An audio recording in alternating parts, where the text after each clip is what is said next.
learn more about the regulations that have been promulgated by the Alaska Alcohol Beverage Control Board, basically authored by Cynthia Franklin, who's the Executive Director of the Alcohol Beverage Control Board. Hi, everyone. You can call me Cindy. Hi. As you can tell, she's very friendly. And I think she found that was a very good thing, a very good quality in the development of the regulations and also in the enforcement regulations. She will be presenting, giving us a little bit of history about her own involvement and how she approached the regulations, and then talk to the regulations themselves. She will probably tell you right where the regulations are posted. There's a 30-day period now for public comment, and hopefully tonight's presentation will help get you oriented around your own thoughts on how you'd like to be responsive to the regulations. Mr. Kevin Higgins is from Juneau. He's an attorney who has been representing individuals who have been interested in developing businesses of all sorts, and that have to do with marijuana regulation. And then we also have our own Kyle Gray, who is the manager of the local bank, who will also talk with us a little bit and answer questions about some of the interesting issues involved with handling finances, money that is generated by or used for or engaged in the business. So, I think, would you like to introduce your inspector? He's been around today, so some of you might have seen him around town. So, hi everyone. As I was introduced, my name is Cindy Franklin. I'm the director of the Alcoholic Beverage Control Board, the Marijuana Control Board, and we are based out of Anchorage. We do have several employees there in Anchorage, licensing employees, some administrative employees, and we have enforcement officers. We also have an enforcement officer in Fairbanks and an enforcement officer in Juneau. And our enforcement officer in Juneau is with me, so Steve, if you'll stand up and wave. This is Steve Johnson. He lives in Juneau. He works for us, and he is our southeast officer. So right now, with our liquor licenses in Southeast, Steve visits those businesses. He came to Haines last September. He will be here approximately yearly until and unless he ever leaves. And he, he just comes up to make sure that our liquor licenses are good. They don't have any questions for us. They know the rules and that everything is working great in those establishments. Steve and I spent the day with the help of Bill back there, going around visiting some of your liquor licensed establishments and just saying hi, letting me introduce myself, because I only started at the agency last year, right around this time. So I wanted to tell you a little bit about where we are with this marijuana project, and we'll start off by talking about the history. So many of you know this. I'm just going to fly through this so that we can get to a point where you can ask questions. November 4th last year, ballot measure 2 passed, and in February, specifically the 24th, that act took effect. So that was 90 days from the date that the election was certified. So when you see these 24th dates, that has to do with the fact that the Lieutenant Governor certified the election on November 24th of 2014. And then on April 30th of 2015, the ABC began work on the marijuana regulations project. The way the ballot measure read was that the Alcoholic Beverage Control Board would work on those regulations unless and until a marijuana control board was created. During the session last year, I was down in Juneau advocating for a marijuana control board, and that was a governor's bill, meaning that Governor Walker introduced the bill. And the reason why we thought that was smart was because we had been doing a lot of work with the Alcoholic Beverage Control Board to try to work on Title IV and get some of those statutes modernized, and we really were concerned that if the Alcoholic Beverage Control Board had to work on marijuana, that we would lose our focus on alcohol, and felt that it was very important. Plus, those are 5 people that have volunteered to be on the alcohol board, and they hadn't really volunteered to write rules for marijuana. So I thought it was important to have people who actually wanted to work on marijuana, working on marijuana. And so we had that bill, and that passed, and it's important for everyone to know, if you go to our website, you know, when we talk about the statute, a lot of people, when they talk to me, they say, oh, well, I didn't see this in statute, or I didn't see that in statute. Well, you have to really look at both pieces now, because there's ballot measure 2, AS 1738, and then there's HB 123, the bill that created the Marijuana Control Board. That was an amendment of AS 1738. So there were 8 pages of statute in the ballot measure. There were about 7 pages in HB 123. So there's about 15 pages of statute that constitute sort of what the statutory rules are regarding legal and regulated marijuana in Alaska. And then now the Marijuana Board has created 133 pages of regulations that fill out that process. So May 5th, 2015, HB 123 became effective, and July 2nd of 2015 was the first meeting of the Marijuana Control Board in Fairbanks. I wanted to talk a little bit about the criminal aspect, because sometimes I have questions about this, and I think it's difficult to understand, and it's important for people to understand, okay? Because sometimes you hear this and it doesn't make any sense, okay? We have 2 statutes regarding marijuana in Alaska. We have Title 11, which says that marijuana is an illegal controlled substance. And we have Title 17, 1738, that states that marijuana is a legal regulated substance, right? And so those 2 statutes don't really work together. Hopefully I'm not the only one who can see that, right? And so what we have created, until and unless the legislature goes back and fixes Title 11, is what is called in other states a carve-out. So in other words, marijuana is illegal. It's an illegal controlled substance unless it's legal under Title 17. And that is difficult for everyone to understand, okay? And so when is marijuana legal? Well, it's legal under 2 circumstances. These 2 circumstances were created by Title 17. So this is the carved out part. Personal use and possession under AS 1738-020, and that's that list that you sometimes hear people talking about, up to 1 ounce outside the home, up to 6 plants per adult, 3 of which can be flowering, gifting up to 1 ounce, possessing an unlimited harvest of plants in a private place, not in public, and illegal to consume in public, 100 wine. So those were the rules that were created regarding the personal use and possession of marijuana. That is not what we're about. That is not what the Marijuana Control Board is about. That personal use and possession and those rules around that were created in the ballot measure for everyone, right?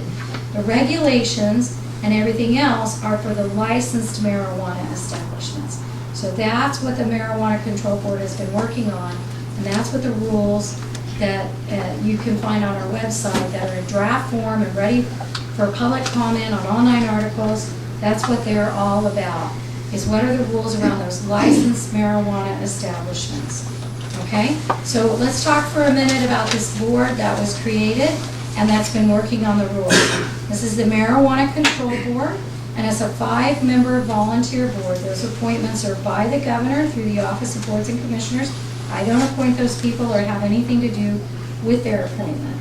2 industry seats for the first round. So there's 2 seats for industry on this board. One of those industry seats can either be an industry member or a member of the public, but for the initial appointments, both by law were industry, okay? So we have 2 industry members on our board, Bruce Schulte and Brandon Emmett.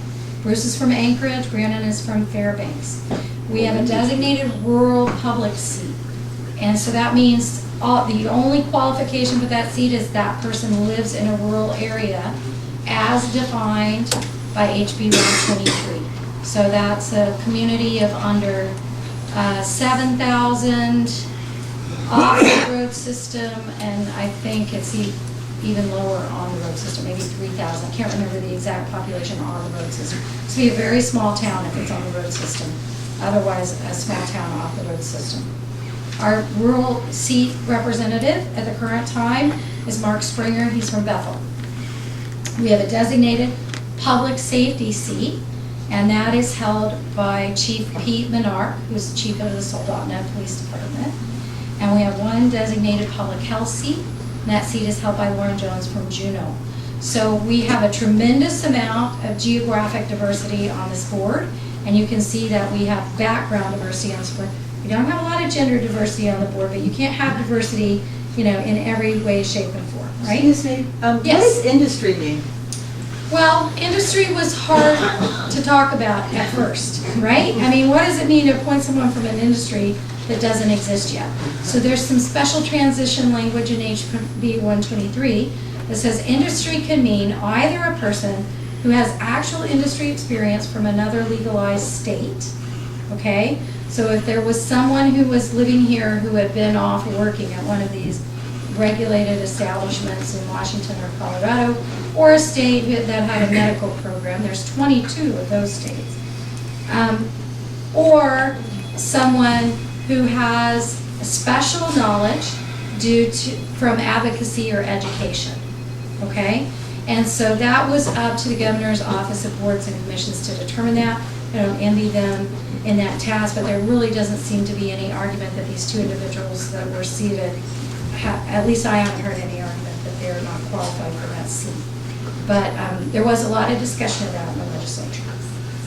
Okay, so the powers and duties of the board are in AS 1738-084. And the powers are to control the cultivation, manufacture, and sale of marijuana in the state of Alaska. And the duties are to propose and adopt regulations, to establish qualification for licensure, including fees, to review the applications for licensure, order the director to issue, renew, suspend, or revoke licenses, and to hear appeals from actions of the director or staff. These are very similar to the powers and duties of the Alcoholic Beverage Control Board. And in fact, the Alcoholic Beverage Control Board is also a 5-member board with 2 industry seats.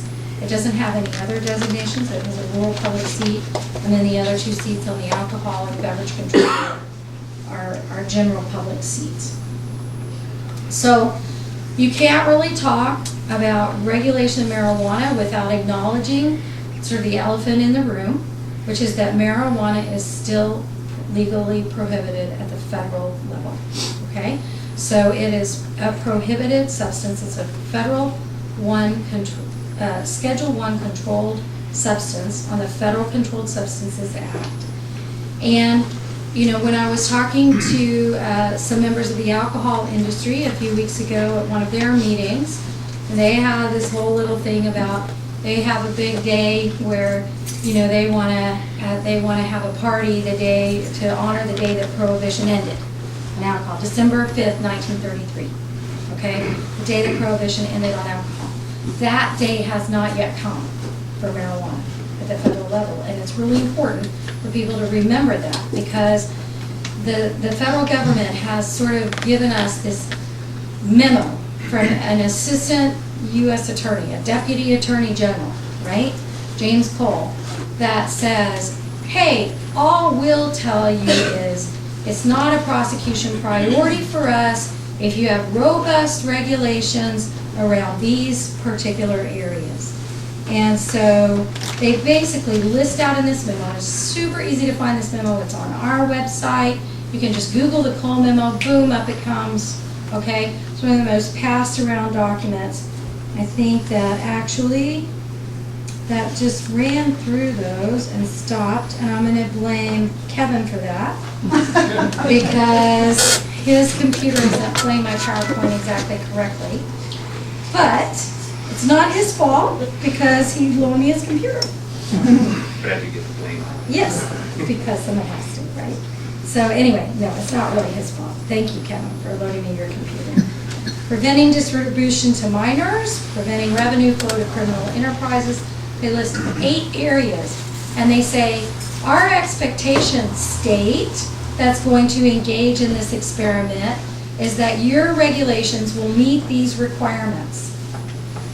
Or what? They don't really say or, but what we know is what the federal government has the power to do is to declare our regulations to not be robust enough to protect in these areas that they can, and in the case of Montana have, come in and busted out our licensees, okay? Come into a place that is trying to comply with state regulations and that believes they're operating in a perfectly legal manner and charge them with a federal crime. We don't want that. We do not want that. Yes, sir. That's somewhat old news because the federal government defunded the prosecution of marijuana cases in legal states. They defunded that. It's not even available anymore. Well, they had a U.S. attorney in Northern California who didn't care that she didn't have the money to do it. She was doing it anyway. So the point is that we are at the mercy of the federal government and what they choose to do and not do, and we have to take that into account when we write the regulations. It's certain that they have gone to the trouble of writing this memo and saying it isn't a priority for us. It's certain that Colorado and Washington are being permitted to engage in these activities without interference. But it is not a for sure bet. And so that as I said, it's not that we have to not do it because of that. We're doing it, okay? But you do have to realize when you're talking about marijuana that it's still prohibited at the federal level and that it's still one of our bumpers, this Cole memo, okay? So it exists and you can't just ignore it. So the way that the regulations are structured, yes, sir? Is it your intention to communicate with this fellow Cole and kind of submit drafts and kind of work with him so that in the end that he does kind of approve these? We can't do that. We can't do that. And that's just not the way they operate, okay? So the state of Alaska has a U.S. attorney. Her name's Karen Leffler. We have a U.S. attorney's office, okay? I appeared at a speaking engagement with Karen Leffler a few months ago, sometime before we started making the regulations, and but well after the initiative passed. And when you ask, a U.S. attorney, are you going to prosecute? Are you interested at all? Prosecutors don't like answering those questions. The Cole memo was a very uncomfortable thing for a prosecutor to issue at all. And I only know that because I spent my career as a prosecutor. I was never a federal prosecutor. I was a career prosecutor before I took this position. And if you ask the Department of Law anytime, any day, I challenge anyone to write them and say, if I did this, would I be committing a crime? Okay, because they don't like issuing advisory opinions. And this is somewhat of an advisory opinion by Mr. Cole. So I don't think that we're going to get any kind of easy answer from the feds. What I can say is that I think that Karen Leffler, as our United States Attorney, has a great deal of faith in the people of Alaska to engage in this experiment. I have every confidence that if we, if we're smart about this and we write reasonable regulations, that we are going, I'm hopeful we're going to be permitted to continue on this path. I will say that in December, my phone rang, and when I looked at it, it said U.S. Attorney's Office, and my heart skipped a beat for a little minute, and I mean, I was talking to the guy, it turned out, he didn't want to invite me to the grand jury or anything like that. But we do know that regulators working on marijuana, there's a U.S. District Court opinion that basically says no legislators or regulators working on marijuana in a state that's legalized marijuana are not co-conspirators or aren't going to be charged, with a crime or that kind of thing. So we're able to disabuse anyone who refuses to work on it, right? I mean, that's not a valid approach. But in terms of getting any kind of advisory opinion from the feds, are our regulations robust enough? I don't think we're going to get there from here. And it's not, that I really live in fear of that. It's just that I think it's important when people look at these regulations and say, gosh, why are these stricter than alcohol? That you do have to really realize that alcohol is legal at a federal level. and marijuana is not. And so there are some issues that come up because of that. The other thing to realize is that there are a lot of things that the feds do for us for alcohol. Okay, there's an agency, the federal government, called the TTB, the Tax and Trade Bureau, and they review packaging and labeling and warning labels on alcohol. When your distillery here in Haines wanted to label their bottles of alcohol, they had to send their labels to the TTB for approval. And they were telling us today that there was one label they had to send back and forth 4 times because the TTB didn't want them to put absinthe on the label unless it had certain other qualifications that they weren't happy to put on the label. And so all of those labeling and packaging requirements and warning labels and everything else for alcohol are done for us by the feds. We, as the state agency regulating alcohol, don't have to do any of that. But the feds aren't going to do anything for us for marijuana until they end federal prohibition. I think there's some hope for that. I really do. I mean, I think as more states come into legalizing marijuana, that the feds, you know, that's going to change. Everything about that is going to change. And I think there's going to be a day when we look back at these regulations that we made at the beginning and say, oh, isn't that quaint? Look what we did. You know, look what we had to do.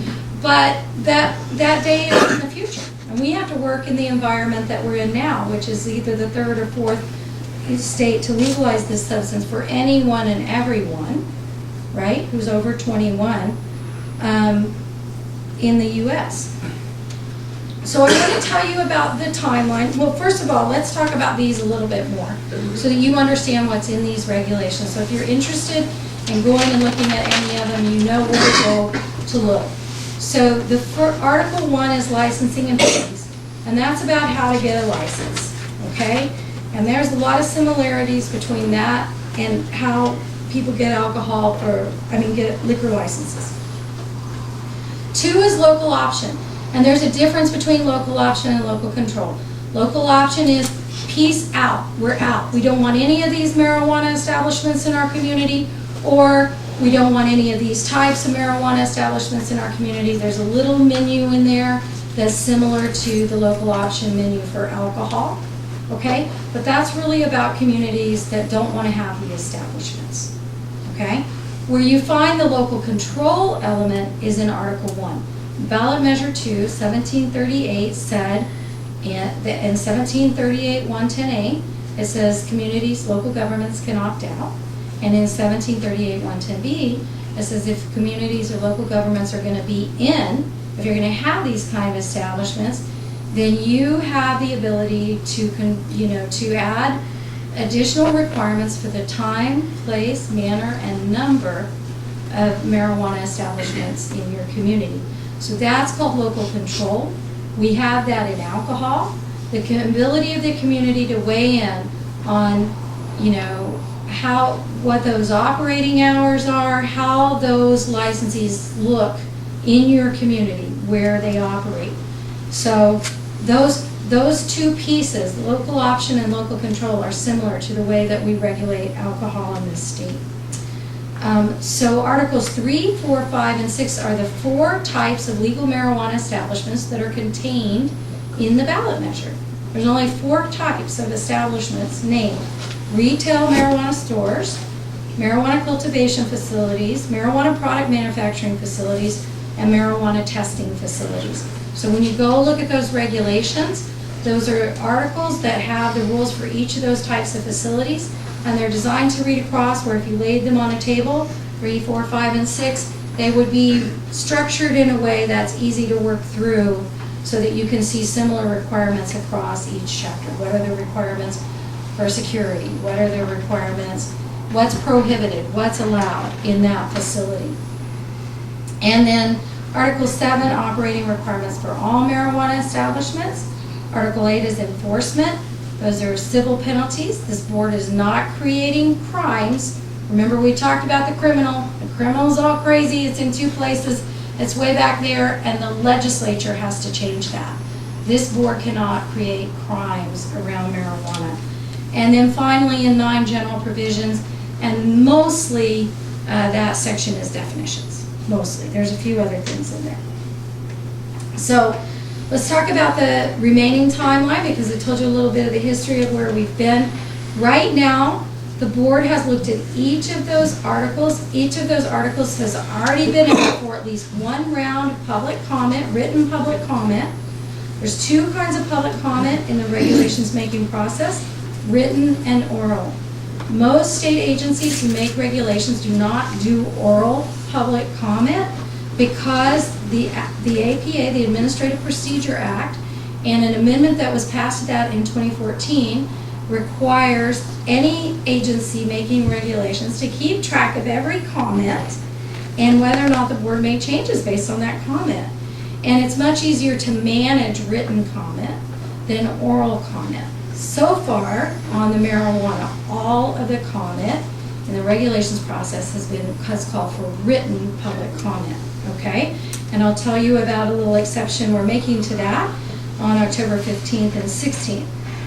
So on October 2nd, we got all 9 articles up on our website, the online public notification system, for another round of public comment. This is the first time everybody has had a chance to see all 9 together and to see how they interact and to have all of the cross-references filled in. So when it says in Article 3, you have to meet all the general operating requirements in 702, you can actually go to 702 and see what those are and really be able to move back and forth between the articles and see what the entire package looks like. Now, the official start date for that public comment period is today, because today is the day it was published in the ADN in Anchorage, in the newspaper. So the official start date of this public comment period was today. But we've been receiving public comments since we put it up on our website last week. And we'll continue to receive written public comments through November 11th. So it's slightly longer than the required 30-day period. We want everyone to have plenty of time to weigh in. We want to invite anyone and everyone to comment. Everyone's comment counts for all kinds of reasons, okay? October 15th and 16th, the Marijuana Control Board is going to receive oral public comment for 2 solid days. Now it's going to be limited to 3 minutes per speaker, and they're going to be meeting in person at the Anchorage LIO. All the LIOs that are open year-round will be open. So in Southeast, I think that's Juneau, Ketchikan, and Sitka.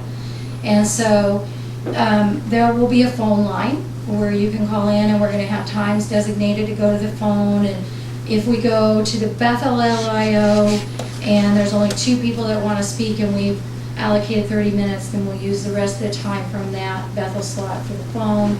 And so we have it all arranged. We're putting a public notice out for that meeting tomorrow. And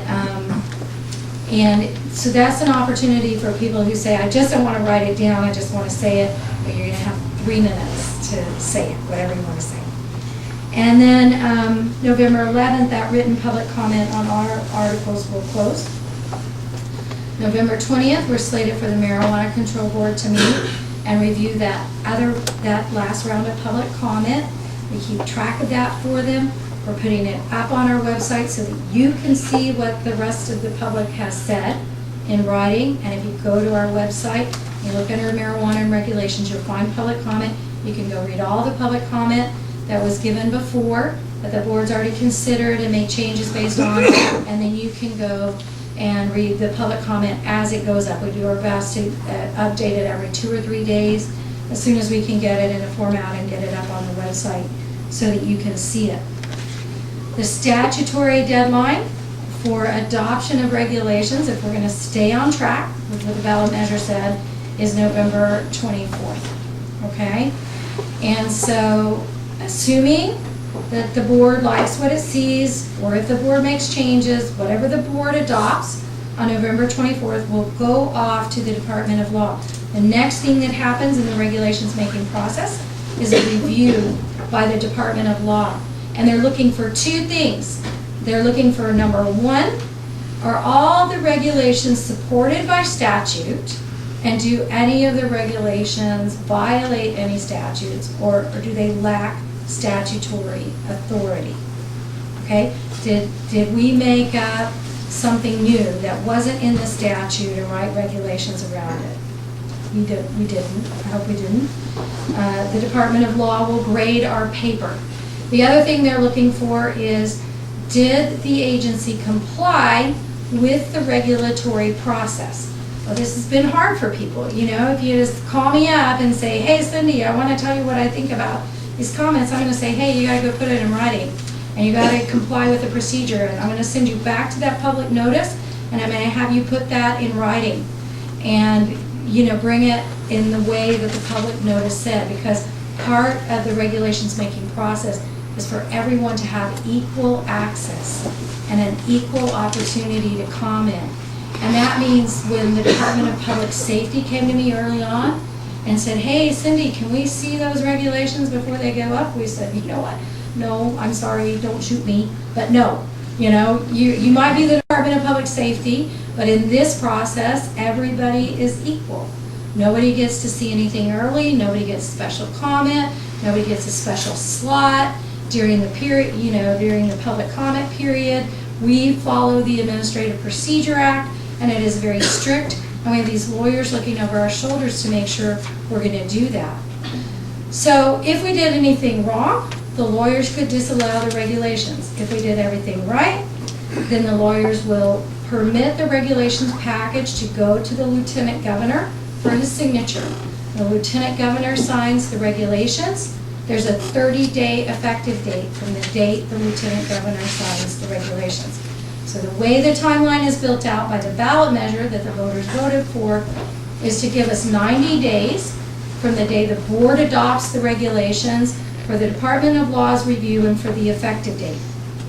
And then it says, hey, Marijuana Control Board, you got to start taking applications by 1 year from the effective date of the ballot measure, which is February 24, 2015. So by February 24, 2016, you got to start taking applications. Well, we can't start taking applications until we know what the rules are. So that means we got to have the rules in place and effective by February 24th of 2016. And when this board lets go of it and puts this little ship out on the lake on November 24th, then we are no longer in control of the schedule. And I've been a real taskmaster with the board about let's stay on schedule.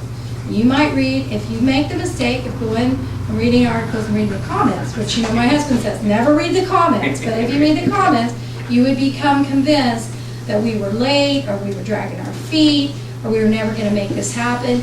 But in fact, we have miraculously stayed on an incredibly tight and what some people would say nearly impossible schedule, which is to come up with the rules for an entire industry in a very short period of time and give the public the opportunity more than once to weigh in with as many comments as you want to make about this process. So we're very proud of the process. We're on schedule. We're not late, not dragging our feet. And in fact, I want everyone to hear to know that, you know, I really do care about making this thing work. And if I didn't care, I wouldn't have given up this significant portion of my life that I have given up since November 4th of last year to work very hard on this. So we hope that we will be issuing the first licenses by May 24th of 2016. And the reason why that date appears is because if you remember, we're supposed to be accepting applications by February 24th. And the statute, ballot measure 2, says the board is supposed to issue licenses within 90 days of receiving applications. If you go look at the regulatory package and you really study Article 1, then you will see that what we're really looking for there is a complete application. Because we know from liquor licensing that sometimes when people fill out an application, they leave out some pretty significant portions. And so we're going to be looking for a complete application. So go and really study that process, particularly if you or anyone you know thinks you might be applying for one of these licenses. Please comment on it, you know, because it's important for everybody to understand that we're not going to get like some piece of paper with someone's name on it and 90 days later the board is going to act on it if they haven't provided all of the information that they need to provide in order for the board to make an intelligent decision about whether or not to issue them a license. So a little bit about that licensing process, and here comparing this to the way that we license liquor licenses. The licensing process in Article 1 is mostly modeled on the liquor licensing process in Title 4. There is a very major difference that is, I think, is really, it's going to be fascinating to see how it plays out. In liquor licenses in Alaska are limited licenses. They're population limited licenses. That means that only a certain number of licenses can be issued in any jurisdiction based on the population of that jurisdiction. And as many of you know, if you know anything about liquor licenses or if you've ever heard anything through the grapevine, that means that a certain secondary market value attaches to those licenses, because you just can't go down and get one from the Alcoholic Beverage Control Board if they're all taken in your jurisdiction, right? So that means that people buy them from each other, and when you hear about a liquor license costing $250,000, that's not money that came to the state of Alaska. That's someone in the private market, someone else in the private market for the privilege of trying to apply for that license because there's no licenses available. What's missing in marijuana is any limitation on the number of licenses issued at the state level. No limitation, because when we went to Colorado and when we went to Washington, where they had preset limits set in, what we saw there and what we heard is what we know from liquor licensing, which is that ultimately the free market will determine how many marijuana licenses are supported in this state, right? And if we attach the secondary market value to these licenses, then we invite speculation in the licenses. We invite people who come in not because they intend to actually operate a retail marijuana store, but people who want to come in and get a license so that they have something to sell to someone else. And that hasn't worked out that well in the alcohol arena. And it was certainly done with the absolute best of intentions of limiting outlets. And it may be that the legislature or someone else comes in behind us and says, we want to set a limit on the number of licenses. But these regulations do not set a limit at the statewide level on the number of licenses. And remember, I told you about that little section in the ballot measure that said individual local governments can set a limit on the number of licenses. And that's something that I know a lot of local governments are looking at, whether they want to do that. And if so, how are they going to do that? And so that is something that statutorily, the only time it's mentioned in ballot measure 2 is mentioned in terms of that local control piece or the local government piece. So sometimes when you're looking at regulations, you can be very critical of what's there and you don't even realize what's not there. That's something that's not there that you won't find there. The situation of applying for a license is passing the application back and forth between our agency, the state agency, and the local government. And then the state license isn't issued until the local government has weighed in. That's the way it works in liquor. And there's an opportunity for a local government to place conditions on the issuance, transfer, or renewal of licenses. That's similar to the way that it works in liquor. And an example of a way that a local government can really weigh in is there's a specific regulation in this package that it mimics a state statute on the liquor side that says the board shall not issue a license if it violates a zoning restriction at the local government level. And that's a way to ensure that local control piece, to ensure that the local governments get to say where in their community these businesses go, right? And so it says to the state board, stop.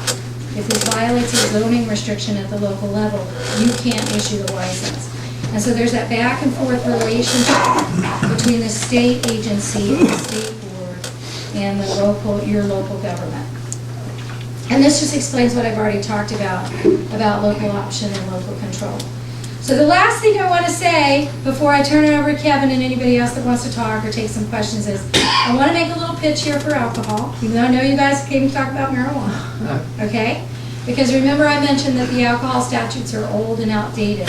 When you're watching your legislative session this time around, watch for these updates to the alcohol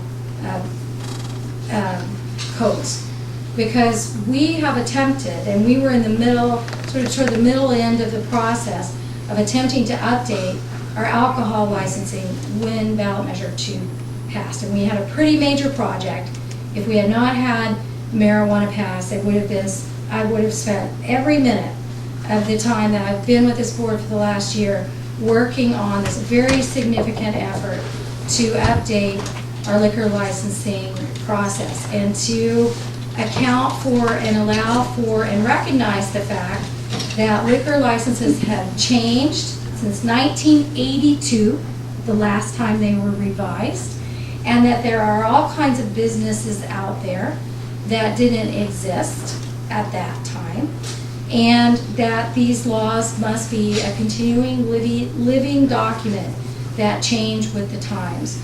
And the reason I want you to think about that when you're thinking about marijuana is remember, that whatever regulations we're writing right now, whatever regulations this board passes right now are for right now. And the intention, just as in alcohol, is that it be a living, breathing document that gets updated with the times. It's much easier to update regulations than it is to update statutes. And this is what you see here with these proposed revisions on Title IV. We're down at the legislature, we're saying, please, please, please, please update. We all were in a room together. We were with Char, we had Jeff Jesse, and Bob Klein. Oh my gosh, if you know those guys, they're in a room agreeing about something, And so, it's a miracle. We worked miracles getting everyone to agree, most everyone to agree that these things need to be updated and this would be a good way to do it. And we still face getting that through the legislature. So the difference for you to remember on marijuana and statute, and I think something that was very smart that the people who wrote ballot measure 2 was they made the statute very general, and they said to leave it to the board to make these rules around these areas. And if the board is making rules and they're making regulations and you've witnessed this regulation making process, then if the regulations get old or outdated or the feds come in and say it's legal now, then they can all be updated using the same process. So I think it's really important to everyone to understand we're attempting to create a document that works for us now, under the circumstances under which we are now, and that there's full anticipation that as we move forward and we see what this industry really looks like and we see what the challenges are and we see where we've missed a spot or we see where we're, gosh, this is just crazy, this is too much, that this is the kind of work that can be revisited as often as we need to get it right for this state. But we really want some rules that are truly right for Alaska and that work for us. And that's what we've attempted to create here. And I'll finish by asking how many people have actually read any of the regulations that we're talking about tonight? Okay, so keep that in mind when you're asking questions. If you haven't read them, okay, I urge you to read them. Please go read them. We've worked very hard on them. And as a package, we're very proud of them. So, questions?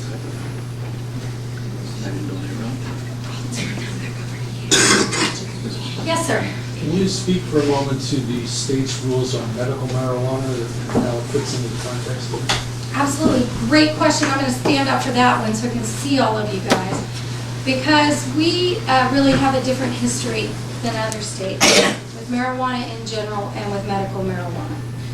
So we have 22 states nationwide that have legalized marijuana only if you're a medical marijuana card holder, if you've gone through whatever that state's process is to qualify to use marijuana for medical purposes, okay? But we are, as far as I know, the only state that before this ballot measure passed and before we had any such thing as marijuana card holders, we had a Supreme Court in 1975 that said all Alaskans have a constitutional right of privacy that extends to a point where marijuana is not something that the police can come into their homes and look for.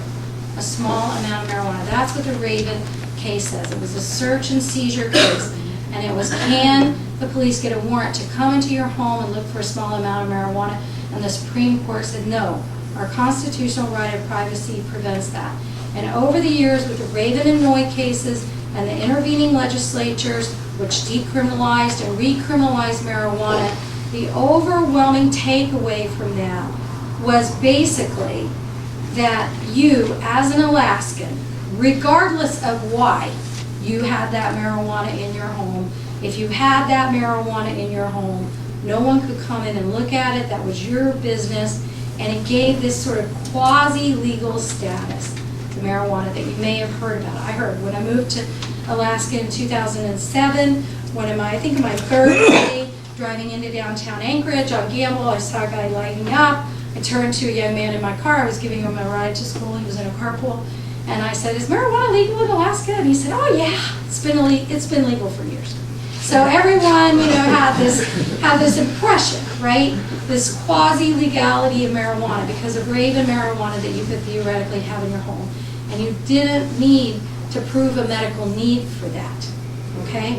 So in 1998, we got AS 1737, which is our medical marijuana statute. And what that does is it says if you have a card, and you don't get a prescription, you get a kind of a recommendation from a physician. But if you have a card, it gives you two privileges that other Alaskans don't have. Number one, it gives you an affirmative defense at trial. So if you are charged with marijuana, some marijuana crime, you can pull out your card and say, this is my defense, right? And the other thing that it gives you, because by that time, and this question had been asked that the Noy court came in and said, like, what is a small amount? Everybody immediately wanted to know after Raven, right? What is a small amount? How much? How much can we have in our homes? And so this is where this 4 ounces and 6 plants came from, is really a legislature saying, is 4 ounces and 6 plants a small amount? And the Noy court ultimately coming in and saying, yeah, I guess so. I guess it's a small amount, right? And so there's this card that you can get that 1,682 Alaskans, at the last time I checked, a couple of months ago, have, that gives you the right to a defense in court, and that gives you a right to proxy your grow. And I like to use that term because our right, our caregiver right, is quite different than the one we see in Colorado and even in Washington, right? And so in Colorado, you can be a caregiver for a whole, I could grow all your marijuana. I could open a big warehouse, and when the marijuana, when the MED, the Marijuana Enforcement Division comes in, I could say, oh, no, I don't need a license. I don't need to follow your rules. I don't need to test any of this stuff. These are all my patients. I'm their caregiver. I'm growing for all of them here in this warehouse. And that is not the way our marijuana cards have worked. The way our marijuana cards have worked, the way they legally work, so one person couldn't grow for you unless there's a whole family and you're related to them, and then you can grow for more than one person if you're growing for your whole family. But the point of that is that Alaskans traditionally have treated that card more like we treat a fish proxy or a hunting proxy. Alaskans have done an amazing job, I think, under the circumstances of really controlling themselves. And no one has ever just opened a store and said, I'm going to sell medical marijuana, which is what happened in Colorado before their medical marijuana legalization. That's what happened to them, is that 102 stores opened, like on one day, I think, was the story I heard from a regulator there. I don't know for sure, I haven't done that historical research, but the point of all of that is we've all had access or some kind of quasi-legal right to have marijuana whether or not we had a card, right? So when you go look at ballot measure 2, you will not find the term medical or recreational in front of the term marijuana anywhere in that law. In other words, that law does not distinguish between medical use of marijuana and recreational use of marijuana. It says, we, the people of the state of Alaska, hereby find and declare that marijuana is legal for people over the age of 21. It doesn't say medical marijuana. It doesn't say it's legal for people who have a medical card. It says it's legal for people over the age of 21. Okay? And so that is why you have heard me say, and you will hear me say again, that we don't have medical marijuana in Alaska. We have people in Alaska using marijuana for medical purposes. Of course we do. That's why a lot of people use this substance. But there's nothing in this law that distinguishes medical marijuana from other kinds of marijuana, or distinguishes why anybody is going to use the marijuana. And nothing in this law requires us to write two sets of rules. One for the people who are using it for this reason, and one for the people who are using it for that reason. That is what Colorado did. That is what Washington did. That is what Oregon did. And if you have followed this at all, you know that they are now struggling with that. Washington just passed a law merging its medical and recreational marijuana markets and licenses because it is too hard to have two different schemes. I already told you we have two different criminal things, and that's hard for people to get their heads around. And so, in a way, the regulators, even though the regulators in Washington and Colorado looked at us when we went out there and they said, wow, you know, you're starting from 0 stores. Why, does anyone know when Oregon put recreational marijuana in the stores? Anybody here know? October 1st, like last week. Does anybody know why they were able to sell marijuana on October 1st when they just passed it in November of last year? Yes. The legislature. No, because they already had stores. Oh. Yes, the legislature moved up the timeline because they already had stores. Oregon already had stores. All they did is say stores. Now, in addition to selling to anyone who has a card, you can sell to anyone who has an ID that says they're 21 or over. They already had the stores. The stores already had the rules. The stores already had the licenses. Oregon isn't ahead of us. Oregon started out in a different position from us, okay? And we were starting from scratch. And so at first, everybody felt really sorry for us. Like those Colorado people, they kind of looked at me like, you know, and then as we went through this year, we started getting calls that they were a little bit jealous of us. You know, they're a little bit jealous of us because we get to start from scratch and we get to start from nothing, and we don't already have another scheme that we have to work in, and we have to change the rules on those people, or we have to leave those people out and not change the rules on them, and we have to make all of those hard choices that those other states had to make. Yes, sir. So there's no need anymore for anyone to get a card, get a physician's recommendation for a card. Does that include the use of cannabidiol? Well, I think CBD is going to be a huge issue, okay? And when he's talking about CBD oil, you know, the extraction of marijuana, of extracts of marijuana has come a long way, okay? And sometimes when people are extracting, they're looking for high THC concentrations, and they're looking for a product that has a high THC concentration. And sometimes they're looking to extract the more medicinal qualities of the plant, the CBD oil. And CBD oils, it's possible to extract CBD oil and use it medicinally without the psychoactive ingredient, THC, right? Well, all of these regulations and everything about a regulated marijuana market is in part about THC, right? Because that's what makes the public safety need for marijuana regulation. So marijuana is going to go in these two directions. It's THC and CBD direction. And the regulation of marijuana is going to change as this thing happens. We've studied ballot measure 2, and when you look at the definition of marijuana, it doesn't appear that you can get CBD extract out of the definition of marijuana in ballot measure 2. So in other words, it looks like if you go at a definition in the ballot measure, that you've got to regulate CBD just like you would THC. But in the end, my prediction is that very rapidly, over the next few years, there's going to be this huge emerging market for marijuana extract that does not get you high, right? CBD oil that has low or no THC. And when you hear about kids being treated for epilepsy and this kind of thing, those are all extracts and products that have very low to no psychoactive effect. You know, people don't want to get their kids high to get them well, and the plant is pretty amazing. You don't have to get your kids high to get them well. So I think, unfortunately, Is it legal now? Is it legal now to have it? Is it legal now to transport it?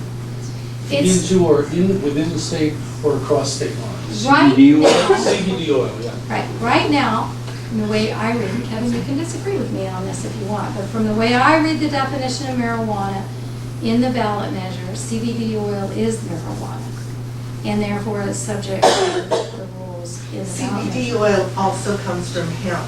If And I've it's sold hemp it for oil- several years. And If it's hemp oil, then, you know, it's not intended to be. But when you look at whether it's from a fiber, stock, oil, cake, it's not from Charlotte's Web. right. I mean, I've seen it made both ways. I've seen it marketed and sold as hemp oil, okay?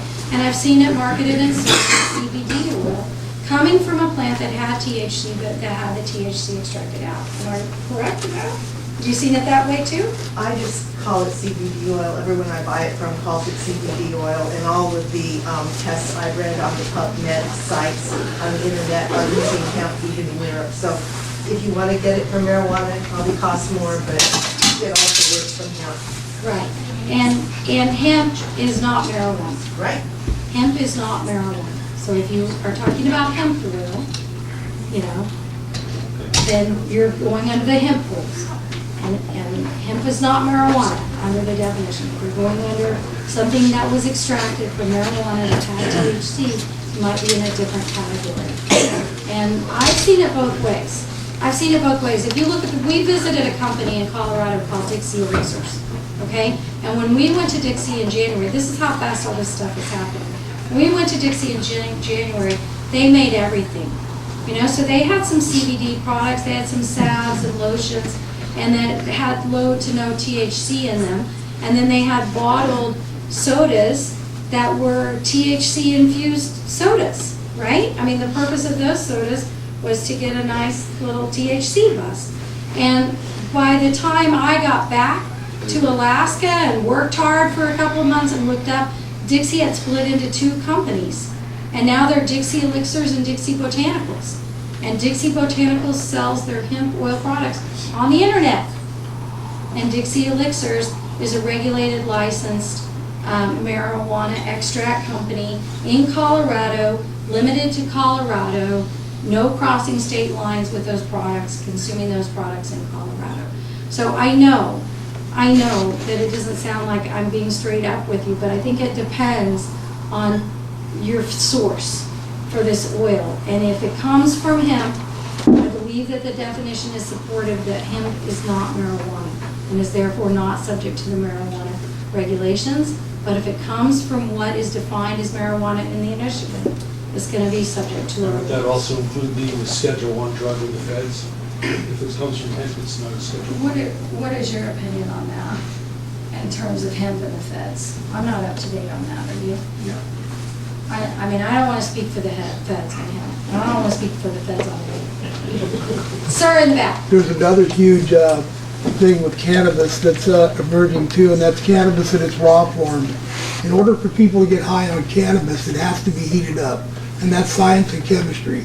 In its raw form, it's just a vegetable. It's the only plant on the planet that covers all 210 human cell structures. And in this community, I've seen people that couldn't talk. I've seen animals that had tumors. I've seen them go away. Myself, my blood sugar stabilized. I'm down about 45 pounds. In its raw form, it's just a vegetable.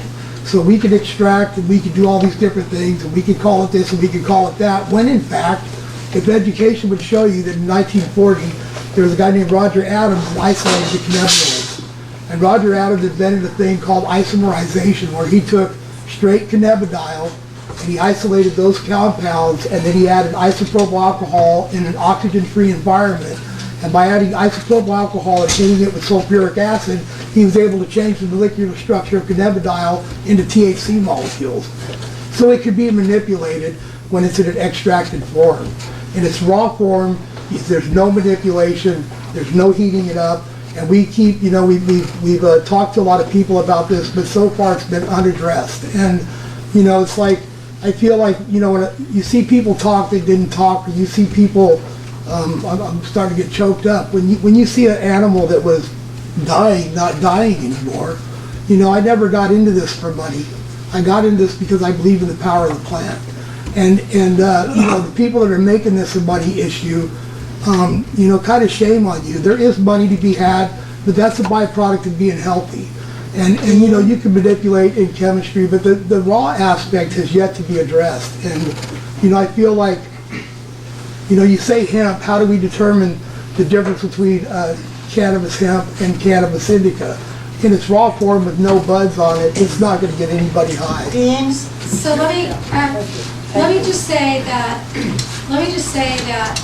we're not going to solve all the problems about marijuana with this.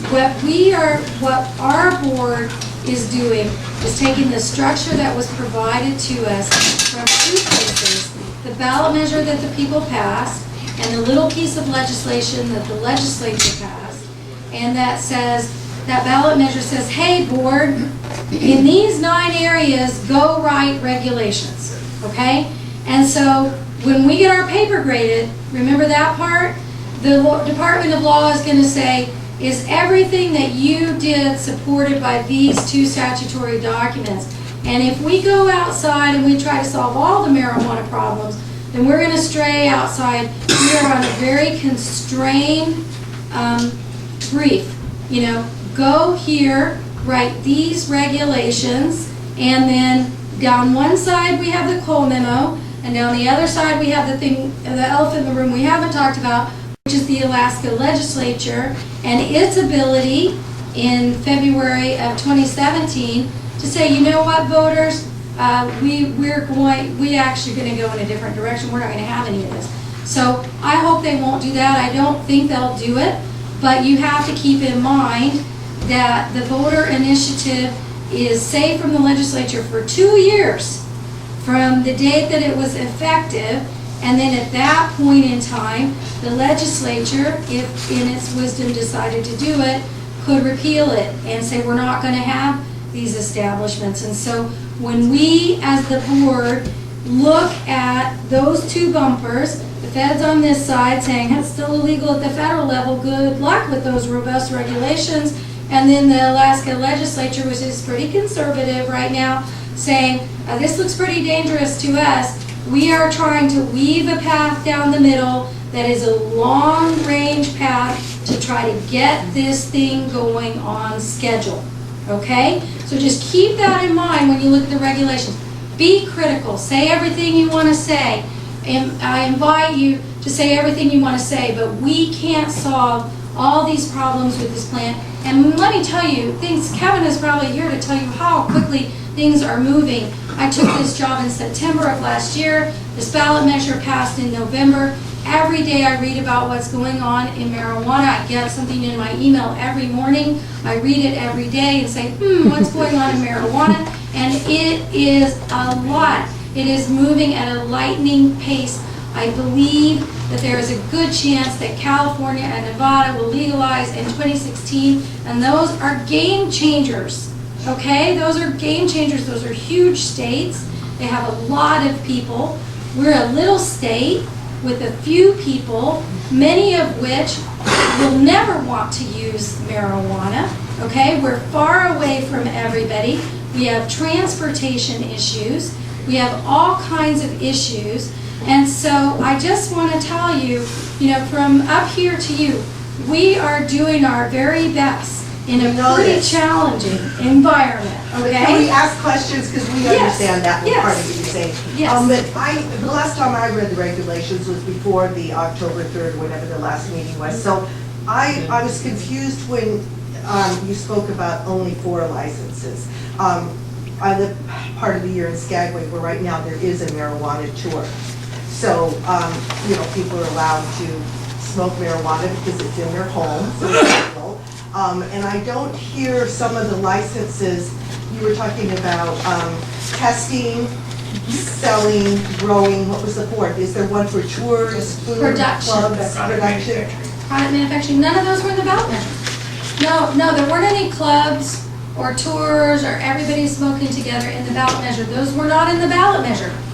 Those were not in the ballot measure. If the Marijuana Control Board made rules for those types of businesses, the Department of Law would disallow them because there's no support for those in the ballot measure. The only mention of consumption in the ballot measure is a prohibition in 1738-040 on consumption in public. Now, the Marijuana Control Board has said officially, and I have supported them in this, and I've taken their message to the Department of Commerce and the Governor's office, and hopefully to the legislature, that there ought to be some other license types. There ought to be, because it makes no sense to have it legal where you can grow it and produce products from it and sell it, and yet there aren't any places like that. But, you know, I told the legislature last year, I thought that was a year 2 issue. We could get these 4 license type things going. And, I mean, here we are at year 2. I mean, we're going to the legislature with a wish list, you know. There's a few things they need to fix. The people who wrote the ballot measure accidentally left villages out of local government.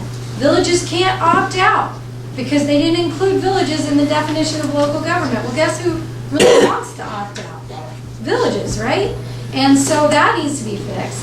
And we think this concept needs to be fixed, that there needs to be some kind of a license type for the type of places that you're talking about. But until the legislature creates it, the board doesn't have the authority to create rules for those types of businesses. Can we speak to the transportation? Because I was trying to, somebody said to me at one point that when there were dispensaries, that they were not going to be able to receive pot from other states because that would involve transportation. I mean, a lot of us are in little places without roads and by federal waters. And how would that work for growers getting their product to other towns? That's one of our Alaska problems. I mean, that is one of our Alaska problems. How do we move pot around the state in a legal manner with everybody's acquiescence, right? It's a bigger problem than that for Southeast though, because if I,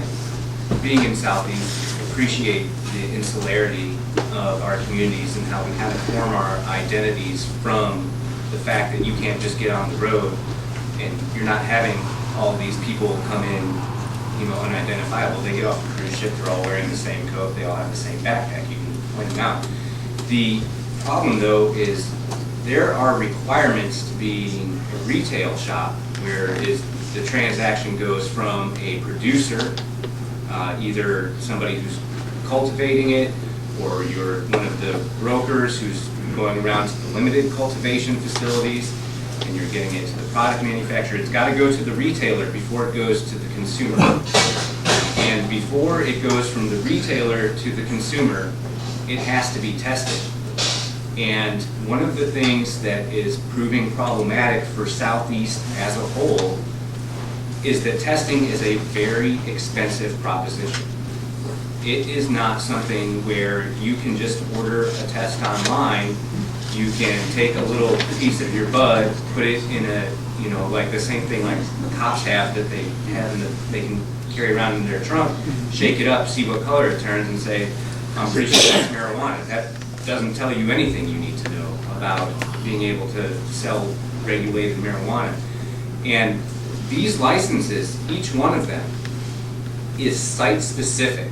You cannot, from my reading of this, I haven't, had anybody approach me and say, I want you to spend the time to figure out how to make this a mobile testing unit, but you cannot sell marijuana unless it's been tested, and there has to be a testing facility in your community.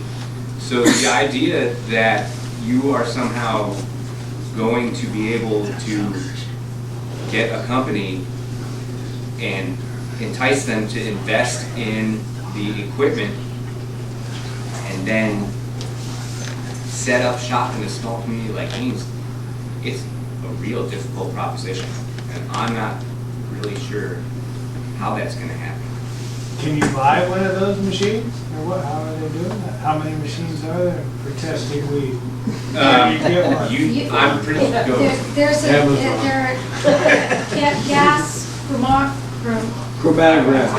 there you go, gas chromography, and we visited a testing lab that was in Anchorage, and they believed that they could put that piece of equipment, it was not portable, but it was sort of luggable. It had a case, and we talked to them about the concept of it being portable enough to move to another community for testing purposes. And they believed it could be done if the testing requirements didn't require more than potency testing and perhaps microbial, like mold testing, where you have little petri dishes and you put a little bud in there and you see if it grows anything. How much? If they bought their piece of equipment for $115,000, and they were pretty confident it could be done for a fairly reasonable entry fee. We were very careful when we promulgated the testing regulations to try to make them as least restrictive as possible and still meet the requirements of the Cole memo and not be so dramatically different from Washington and Colorado that it looked like, you know, I mean, one thing that we can't do as a statewide regulatory agency is say, this rules for these communities, but different rules for different communities. But it's a problem. I'm not saying it's not a problem. I'm just saying that it remains to be seen what will be done and how creative people will be able to get. It is the hope, and it was the discussion of the board, that the testing equipment could be transported into communities that needed testing. The licensed premises concept, that the license is issued to that premises, isn't necessarily fatal to that model, that business model. But I should tell you, go comment. I mean, this is the place where I need to say, go comment about this, go look at this, think about your community and how it applies to your community, and comment about it, because, you know, I really can't, you know, I have a line that I can't cross to keep this public comment period pristine. Yes, sir. What would be the calibration requirements for your gas chromatograph, and what facilities are available within the state of Alaska for calibration? Well, the calibration requirements will be set by an approval process, okay, rather than a certification process. But it's within the scope of your regulations? Yes, go study those regulations in Article 6. Comment, okay? But we cannot ever, if, let's say, Haines, Skagway, Petersburg, wherever, never has one of these machines. Gustavus, I think Gustavus is one yeah. that came up. You know, let's say that no one has this machine and it's too expensive to get it. A person is not able to buy marijuana from Fairbanks or Delta Junction or Anchorage and bring it to Southeast, is that correct? Well, You've got to get a ferry. I mean, a person or a licensee. I A mean, licensee, right, a licensee has issues. They're a licensed establishment and they're supposed to track how they're getting the marijuana and report where the marijuana is coming from. A person, right now, there are people flying, I know this is shocking, everybody cover your ears, marijuana is moving around our state, okay? It is. Marijuana has been here a long time and marijuana has moved around our state for a long time. But in terms of the licensee being able to track that they're shipping the marijuana, there's nothing in the regulations that says they can only use marijuana from their own community. There is something in the regulations that says they have to be able to report where the marijuana came from.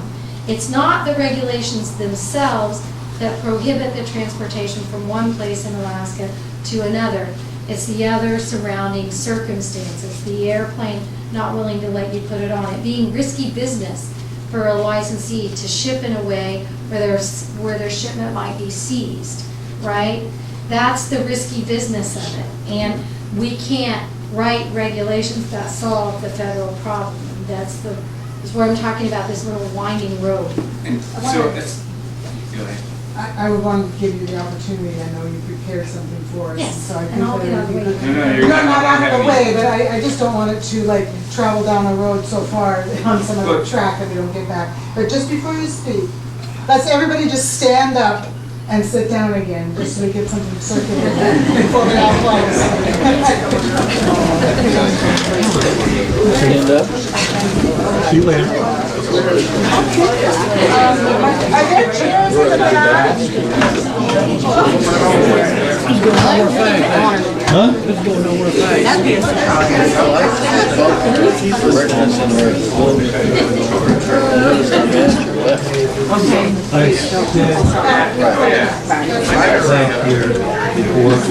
Oh, well.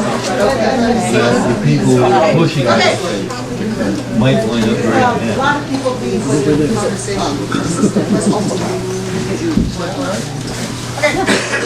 One of the things you gotta be careful what you ask for.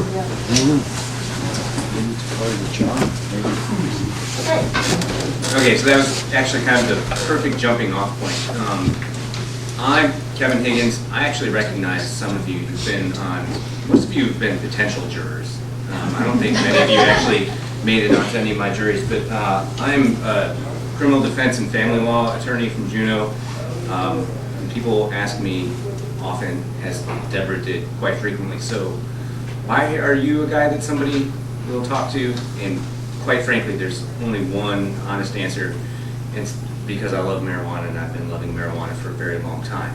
And so this is a passion of mine. And this is something, if I had to take the side and identify as a side, I would be an industry person. But I don't have clients right now who are paying me money to do any of the stuff that I do related to marijuana. I don't have anybody ask me to go out and think of creative ways to get around this.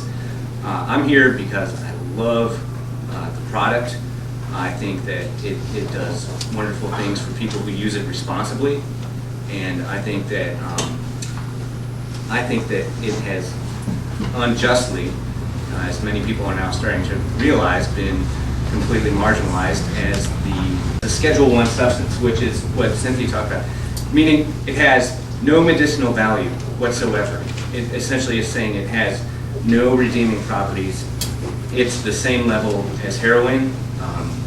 And when you are someone like I am, who has been a criminal defense lawyer for a long time and who has family members who suffer from heroin addiction, and you see what that does, and then at the same time you have this group of friends stretching from high school onward, middle school onward, who are perfectly functioning, productive members of society who have never had any problem except for the fact that marijuana's been illegal.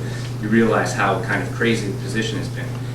And it's that nub, it's that rub that really gets people impassioned.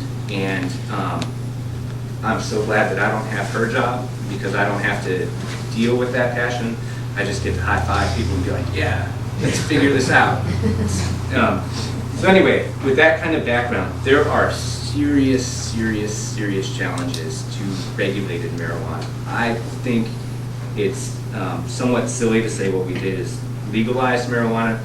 We legalized the regulation of marijuana. And we legalized this kind of beautiful, non-monetary economy of marijuana, where what you can do as individuals who are not trying to make to be part of an industry is you can grow it and you can trade it. And when I say trade, you're getting right up to that area where the ballot measure, it says remuneration. Remuneration has a very specific definition. But you can go over to somebody's house when you're invited for dinner and bring them an eighth of weed and say, I brought this, my wife brought a bottle of wine. And it's totally legit. You don't have to be like, if you want it later, I can go. It's been liberating, and it's a very cool thing, but there are serious challenges because of the federal government, especially for Southeast. When you want to put something on a plane, if you can find somebody to put it, you are going to be so hard pressed to be able to insure your package, to try to find somebody who can insure it. You are going to be extremely hard pressed to find anybody, even if you can get into the regulated market as a retailer, as a cultivator, as a product manufacturer, or as a, maybe not so much as a testing facility. But you can't get in the door at banks. Everything you do is going to be operating on a cash basis. Is there anybody here who runs a retail shop of any kind? Okay, so you have these great things. I mean, actually, it doesn't even have to be a retail shop. You have these great things called business deductions, where you can deduct your overhead. You can also deduct cost of goods sold, things like that, and you don't have to pay taxes on it. That is not so with the marijuana industry at all. There's this section of the Internal Revenue Code called 280E, and it is the bane of everybody's universe who tries to operate in this universe, because you cannot deduct something that is not a cost of goods sold. The overhead is essentially non-deductible. You're seeing effective tax rates of the low end will be 60%, the high end gets around 75, 85%. When you have the other challenges that we're facing in Southeast with transportation, when you're getting on a navigable waterway, which is controlled, or can be at least, by the federal government, and you're getting federal airspace to move things around, these are serious challenges. And then on top of that, to have your profit margin be determined by how well you can finesse your business deductions / cost of goods sold deductions. You're not doing it in Southeast because you want to make a fast buck. You're doing it because you love it, and you're doing it because you want to see it happen the right way. There was a comment in Juneau by a business owner that has gained some traction. You know, she said that she wanted it to be a classy operation, and that's kind of absolutely what it's going to have to be in Southeast. You're going to have to create an identity.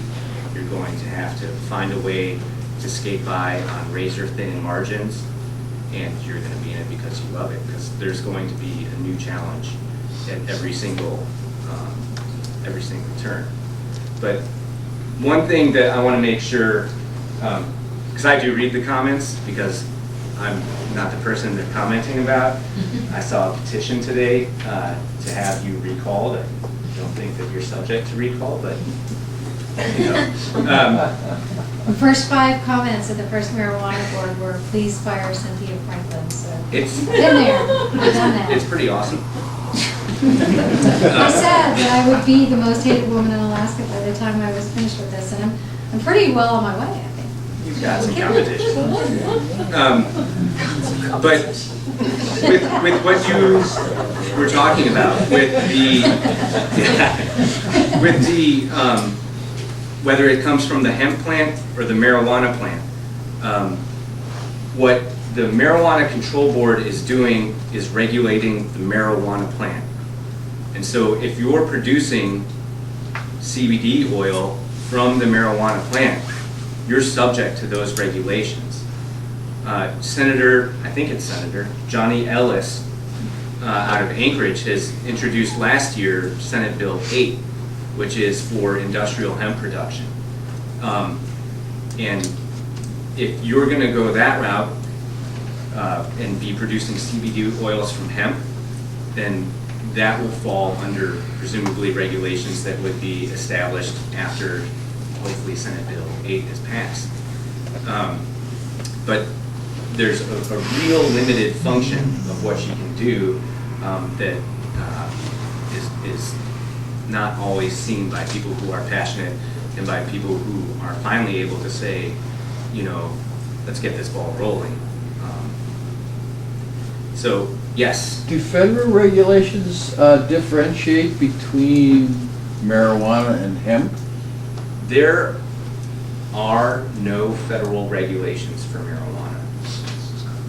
It's illegal federally. So, But, so hemp is illegal. I mean, The there's no CBD oil is being imported from Canada, it's being imported from someplace in the Middle East, it's not grown in this country. hemp is being grown in this Hemp country. is Yes, being grown in yeah. this country. Test- Hemp test is grow. being grown in this country, and it's making very slow headway, and it's being wrapped. Is it federally illegal? Oh, it's federally authorized. How about that? I mean, it gets inserted into farm bills, and you know, there's lots of competing interests when you start talking about farm bills. But it's slowly making its way, and I think that the projections are generally right. She has a more hopeful time frame than I do about when we'll be seeing large-scale legalization. But hemp is coming. It's not here yet, but I think hemp will probably go hand in glove with marijuana on a large-scale level.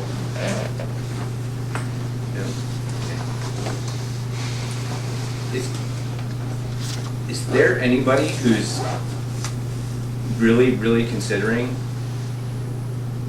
a marijuana business? Of course. Okay, so, But I wanted to have food, and it was just looking so ridiculous. I mean, I'm already thinking this is just impossible, because if you have to grow your pot in Skagway, which they grow good pot there, but do you support 1 million people over the summer coming to my store looking for pot and brownies and whatever? Which, if you read the newspaper, that's all a lie. I gave my brownies away for free, but anyway. But, you know, how... sounds like you might need to call me about something else. I mean, I just don't see how this is, I mean, I'll just have to make comments. It's ludicrous in Southeast Alaska. There's no possibility. We won't have that machine, you know, yada, yada, yada. Yeah. I get my It's tough. CBD oil flown to me, the people in California who ship it to me, and the number of testing labs that they have to go to. I mean, it'd be one thing if you just tested and say, okay, you're growing, you know, XJ13, and here's your certificate, and all of the crops from this mother would always pass their certificate, but it won't be that way. It'll be testing every single crop and every single plant, and that won't work. I think it's batch testing. Batch testing. It's definitely like, there are batches, there are limits that in the number of plants that will make up a batch. I think it might be actually square footage of that plants. You're the one who wrote it. I didn't. I didn't. I looked have at it. this I picture of definitely you looked at it. furiously writing 113 pages. Yeah. But it's batch testing. It's not as, it's not every single plant, because a testing facility would never be able to keep up with cultivation. That's one of the things that I think is kind of nifty about the new regulations, is that it created a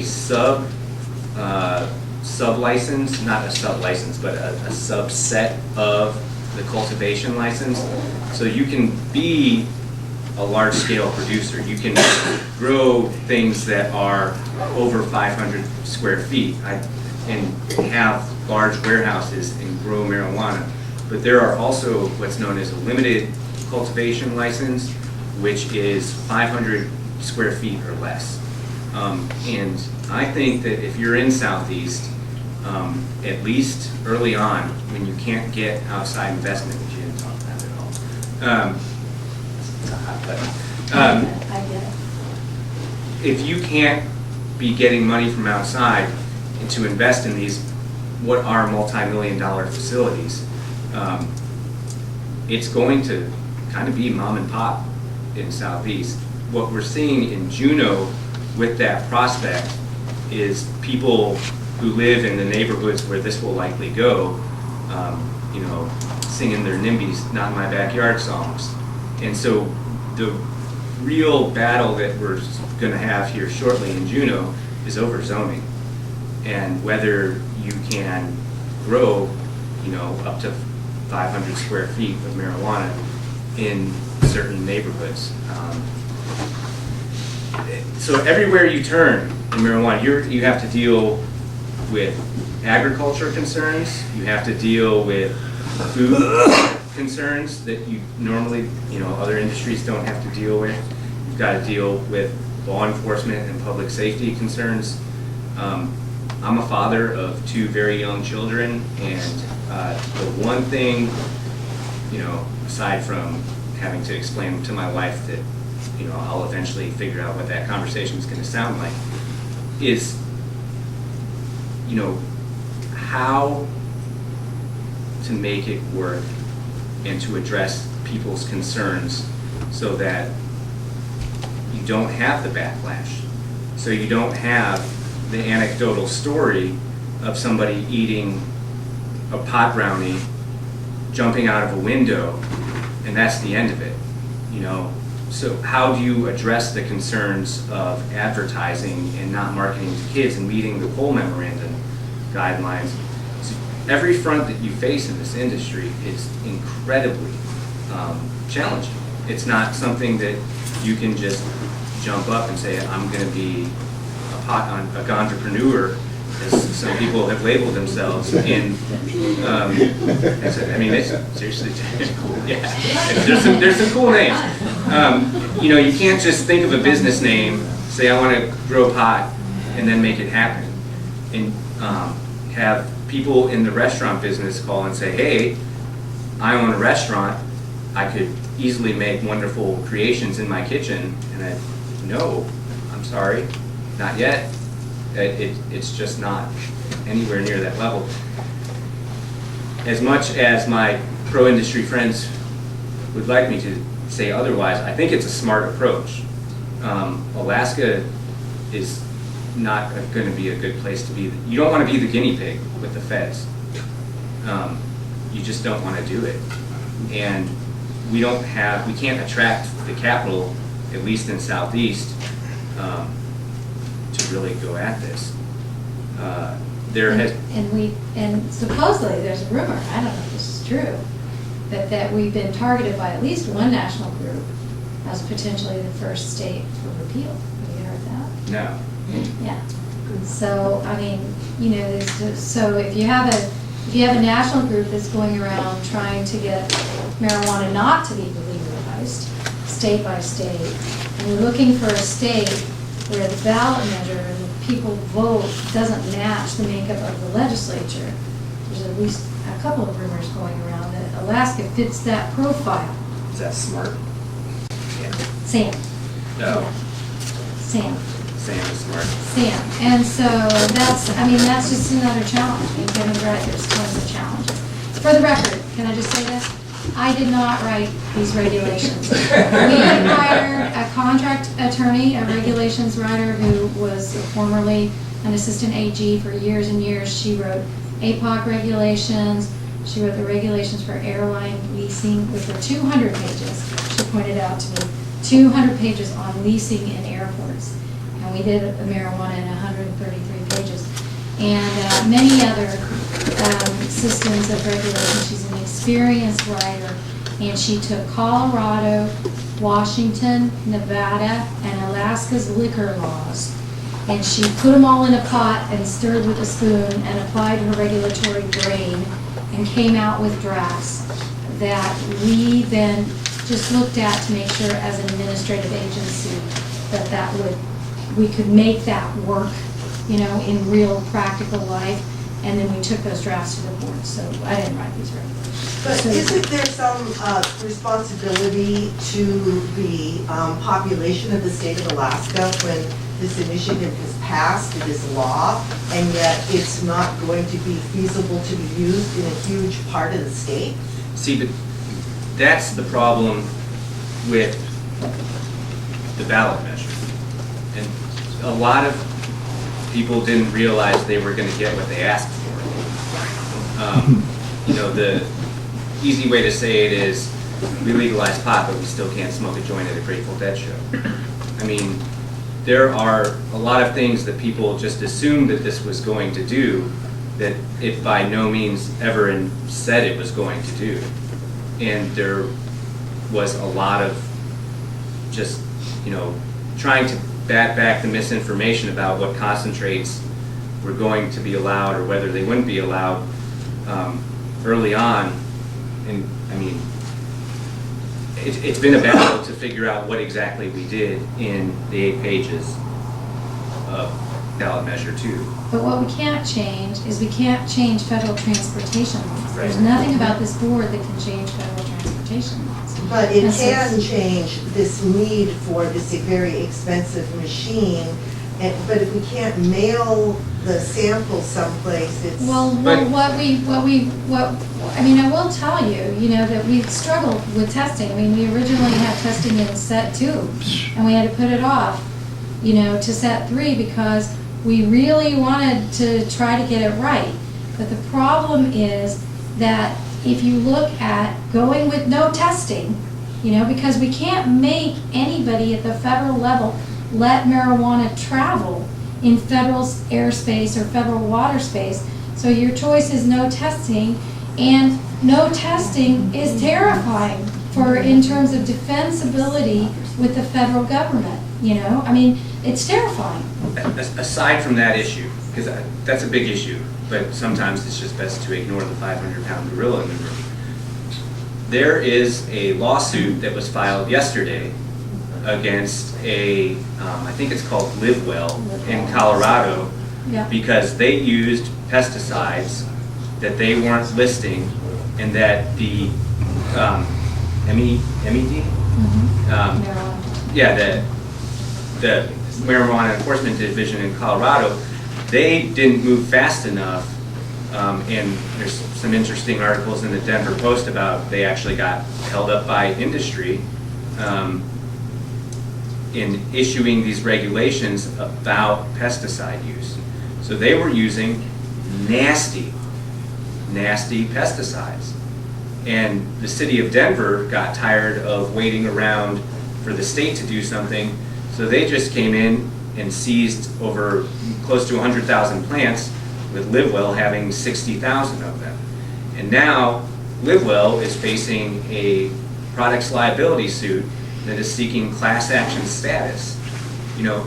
If you want, so forget regulators for just a second, you've got to look out for plaintiffs' attorneys. I mean, that's, if you're out operating in this untested area, you've got to look out for those kind of concerns. And another big deal is when you take closet operations, that are at their biggest, you're looking at like 50 plants or so before you are starting to talk about something that's not just a closet operation. It's a lot easier to control for pest management and to control the airflow and to have a handle on those kind of things. And so as a consumer and a connoisseur, I like to think of, I can figure that out just by looking at it and taking a quick taste. But when I go into a store, from that perspective of a consumer, I don't want to have to second guess about what kind of large-scale pesticides are being sprayed all over my plant. Those are things that I actually want to know. I want, and if it wasn't there, you can be sure that I would be jumping and screaming and saying that the government failed us in its ability to keep us safe. Don't they have testers? Isn't that what the tester's for, is to test for pesticides? Pesticide testing is so expensive that it can run up to $10,000 per test. So that machine doesn't even test for pesticides? No, that machine is very minimal, it's potency testing. And so when you talk about edibles, and you talk about, there's rules about how strong edibles can be, if you can't test for potency, then you can't tell how strong the edibles are. If you can't tell how strong the edibles are, then you can have edibles out there that are too strong.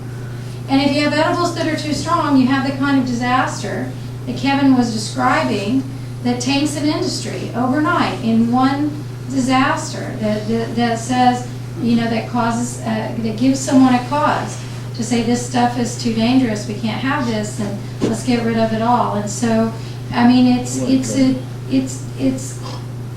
simple to say, and it's harder to do. I mean, that's as good as I can put it. And go comment. Did I mention? Go comment on the regulations. Go comment. Go make your comments. Are there regulations for organic labeling? I'm so glad you asked that question. There are, if you can get the federal government to certify you as organic. However, the industry has come up with alternatives. And when you don't call it organic, but you call it something like clean green, or you have these alternative certifying methods, and there are companies down in I think they're both in California, at least they were starting there, and one is now in Washington, that are made up of people who used to work for the USDA and who used to be organic certifiers, but you don't get to have that USDA certified organic on it. So you come up with this alternative method that might be telling you close to the same thing. It just won't be those, you know, that symbol everybody's used to.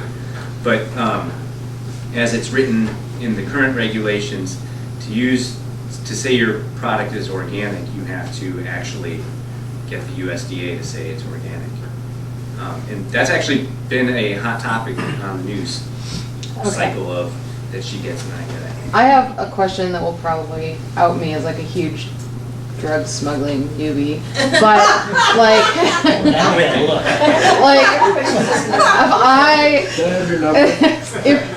okay, say Haines doesn't or can't or won't have the infrastructure or desire or whatever to have like a store here to buy pot. You know, people here want to buy pot. How can they get it legally? Like if I wanted to buy a baggie of pot and say like bigger places like Anchorage or Fairbanks have these stores that are operating legally, like, and I wanted to fly to Anchorage and I bought like a pound of weed or some increment of weed, but I can't send it back to myself. I can't drive it back because I'd have to go through the border. I can't ship it back like via the ocean. I don't know. Like, how would I even get legal weed here?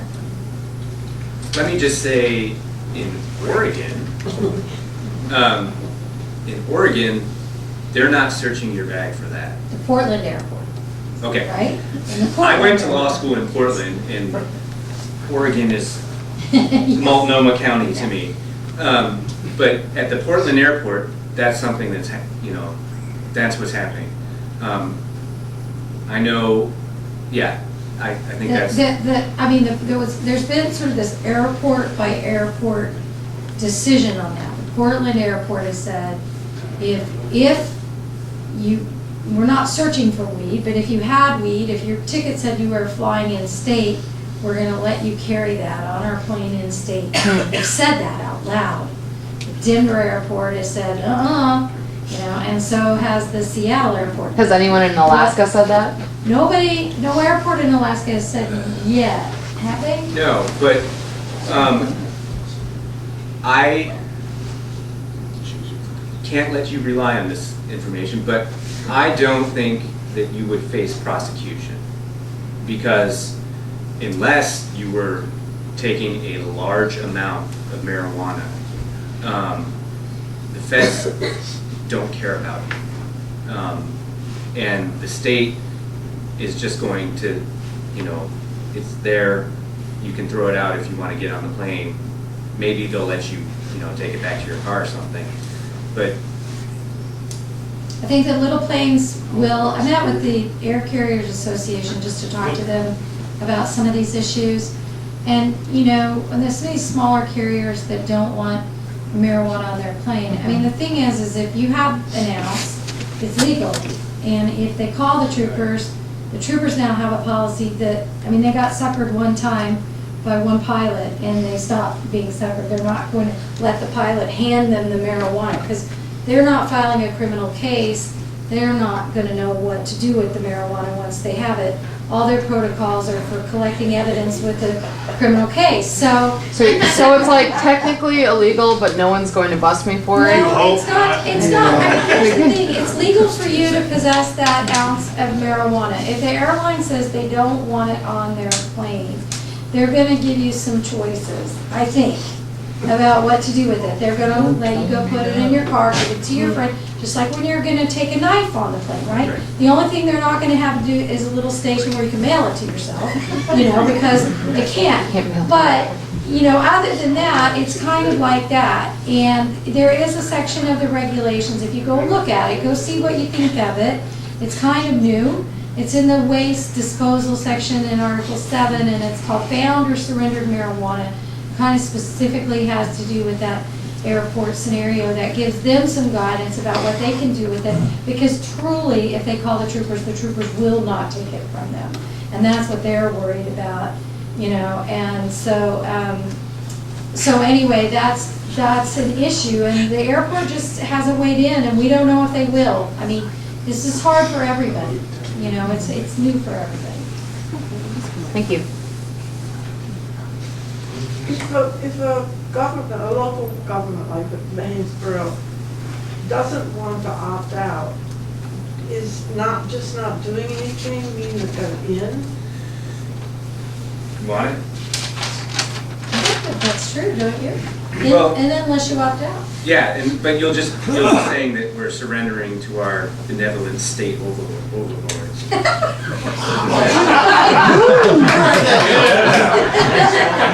Which could be better than to the crazy, far Christian right. So, you know, a benevolent government overlord is often better. If you don't have any specific ordinances about it, then it'll be just like in alcohol. You know, there's like in alcohol, you can operate a liquor establishment except for 5 to 8 a.m., right?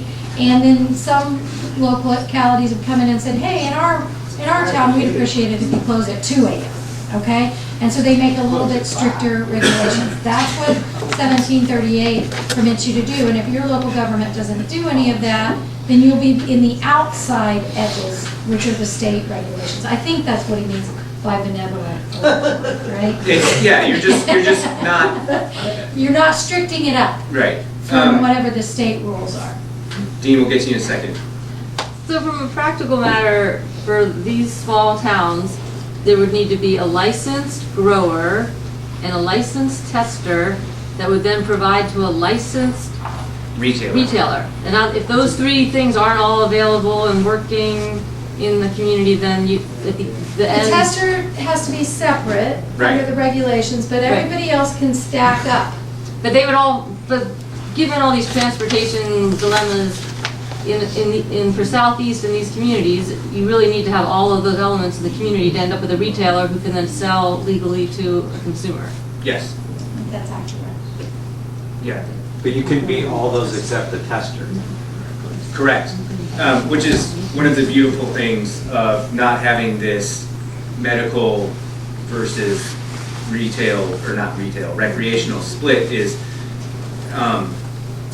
everybody, Colorado and Washington didn't have what's known as vertical integration, or did Washington start out? Washington required it. And Colorado said you couldn't do it. Or So vice versa.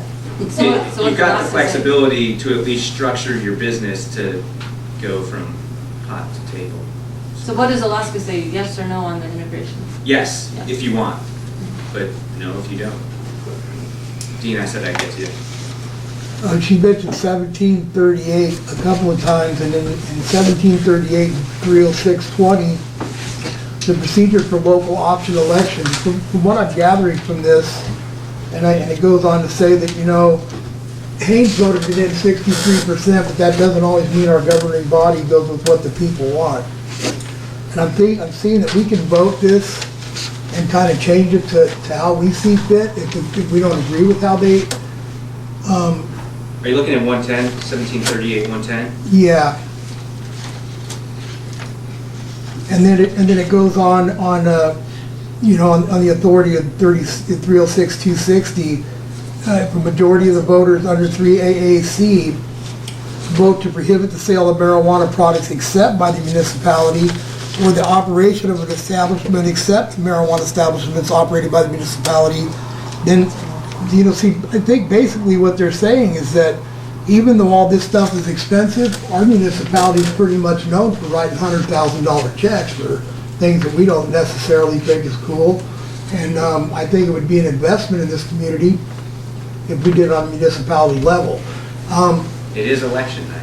So Dean, the board took out, just, you're looking at an old version of the regulations, the board took out, there's something called local option 3 in alcohol regulation, which is the ability to opt out except for the municipality operating its own establishment. Kotzebue has a community liquor store, and they're under local option 3 in alcohol. The Marijuana Control Board voted out local option 3 out of the marijuana regulations. So the Marijuana Control Board has already said, when it visited local option on August 10th, they said, you know what? Municipalities shouldn't have the competitive advantage of being the only licensee in town, and they removed local option 3, which is what you're talking about, the ability of the municipality to be the only licensee in town.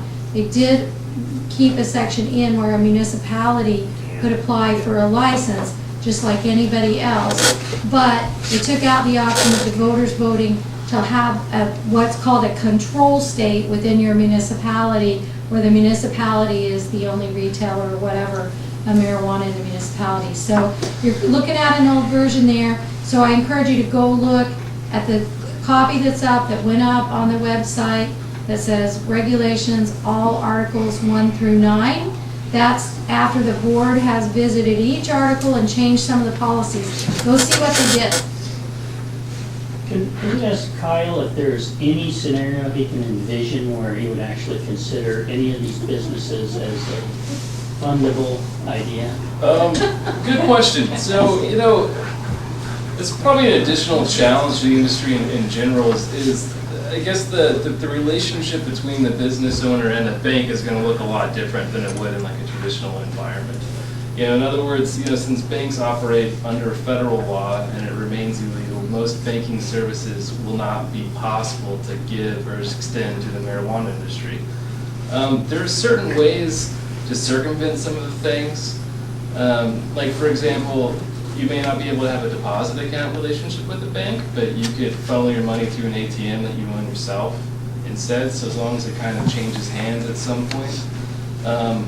Funding, like working capital and those types of things would be pretty much an impossibility without private financing or some type of investor shareholder type scenario. She's paranoid.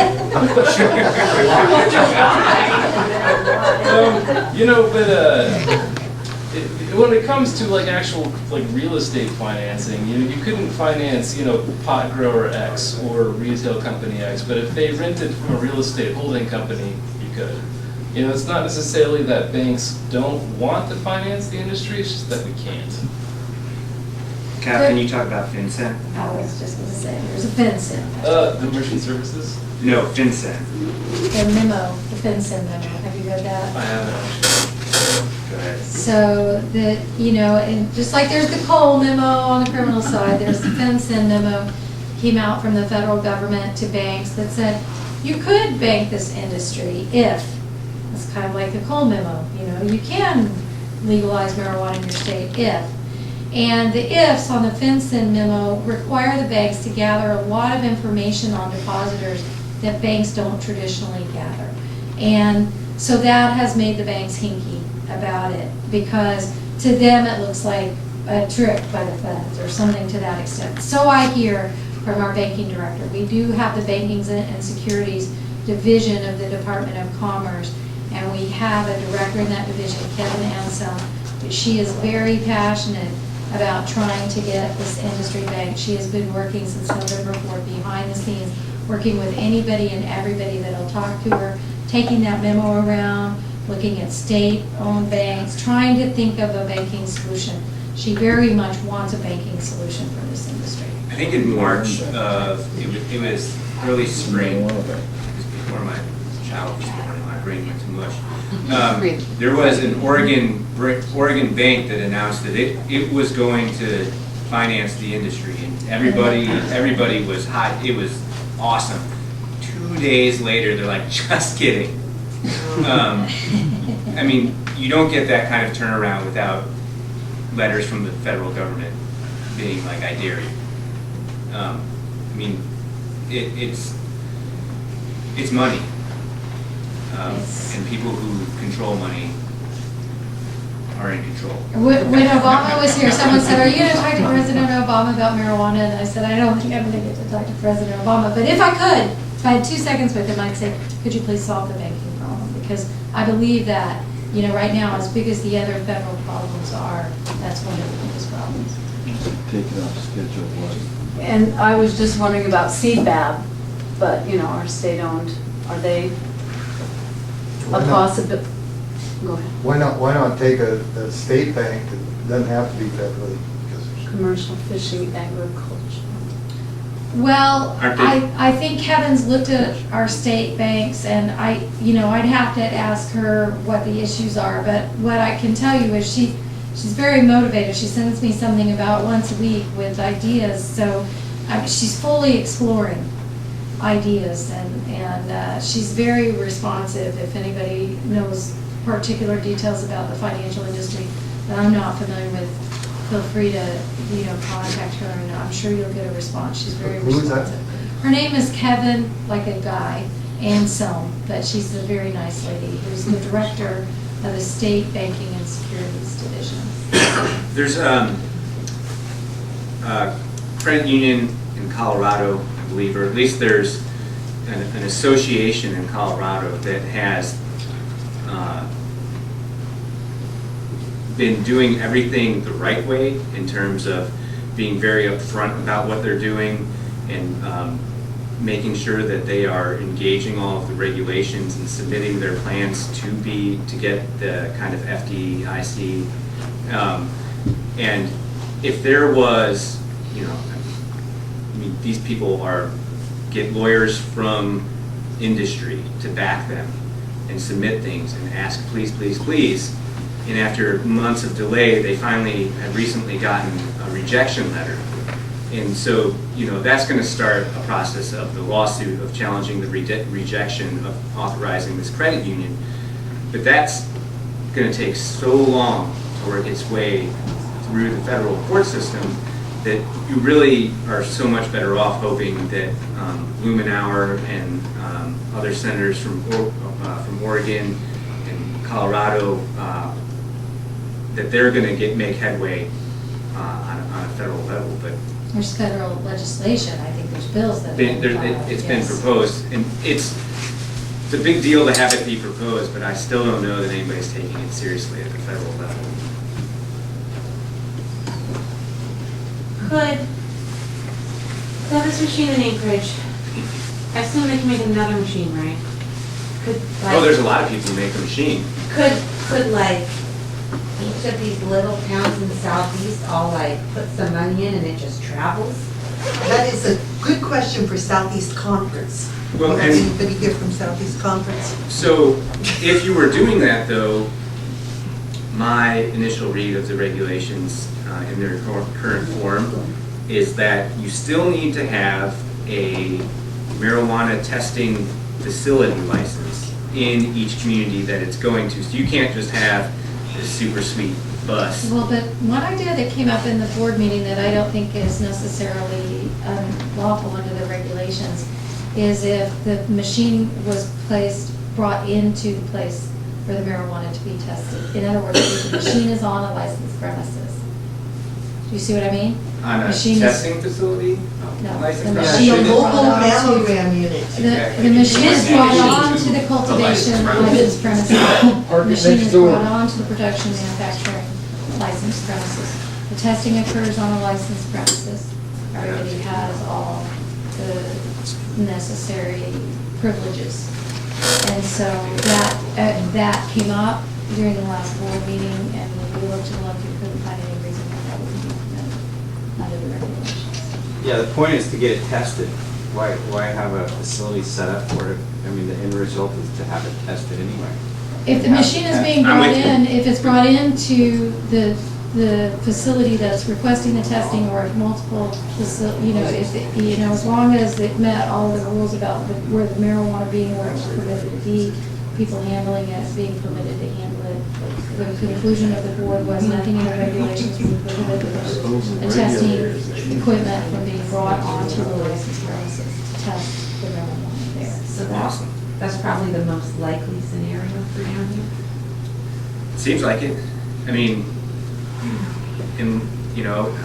I haven't heard in Juneau anybody like any of Admiralty Environmental or any of the companies that you think, oh, you might be, have the capital to step up and do this. I haven't heard of any of them being anxious to get into that. So. Did they crowdsource it? As long as it's in state, if you're having a security interest. It's just a challenge that a lot of people who are passionate about it need to solve. Can the testing unit be transported on the airplane or on the ferry system across federal waters or? Oh, sure. There's nothing inherently criminal about those machines. There's nothing inherently criminal about pot. That's right. Except that it's federally illegal. I just have a opinion question for you guys. Like, do you see this issue kind of going the same way as same-sex marriage in terms of like the states kind of gradually one by one changing their tune on it, and then the federal government ultimately kind of relenting? Don't count on the Supreme Court. I don't know. But that's why the federal government changed its tune, is because the Supreme Court told the federal government that it had to change its tune. Mm-hmm. But you're not going to be dealing with those same kind of fundamental rights. There's no civil union for marijuana. Right. So, what do you think's gonna? Do you think it's ever gonna change federally, or are we always gonna have? It's going to have to be a legislative solution. Okay. I think it is. I'm an optimist or a pessimist, depending on your point of view. I think it is.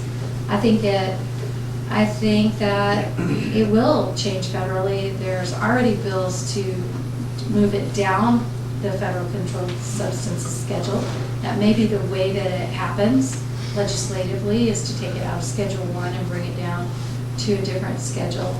But the very bizarre thing about this is that the federal government is permitting states to engage in the experiment of legalization and has said on paper, this is a great state experiment of legalization and we're going to see how it goes.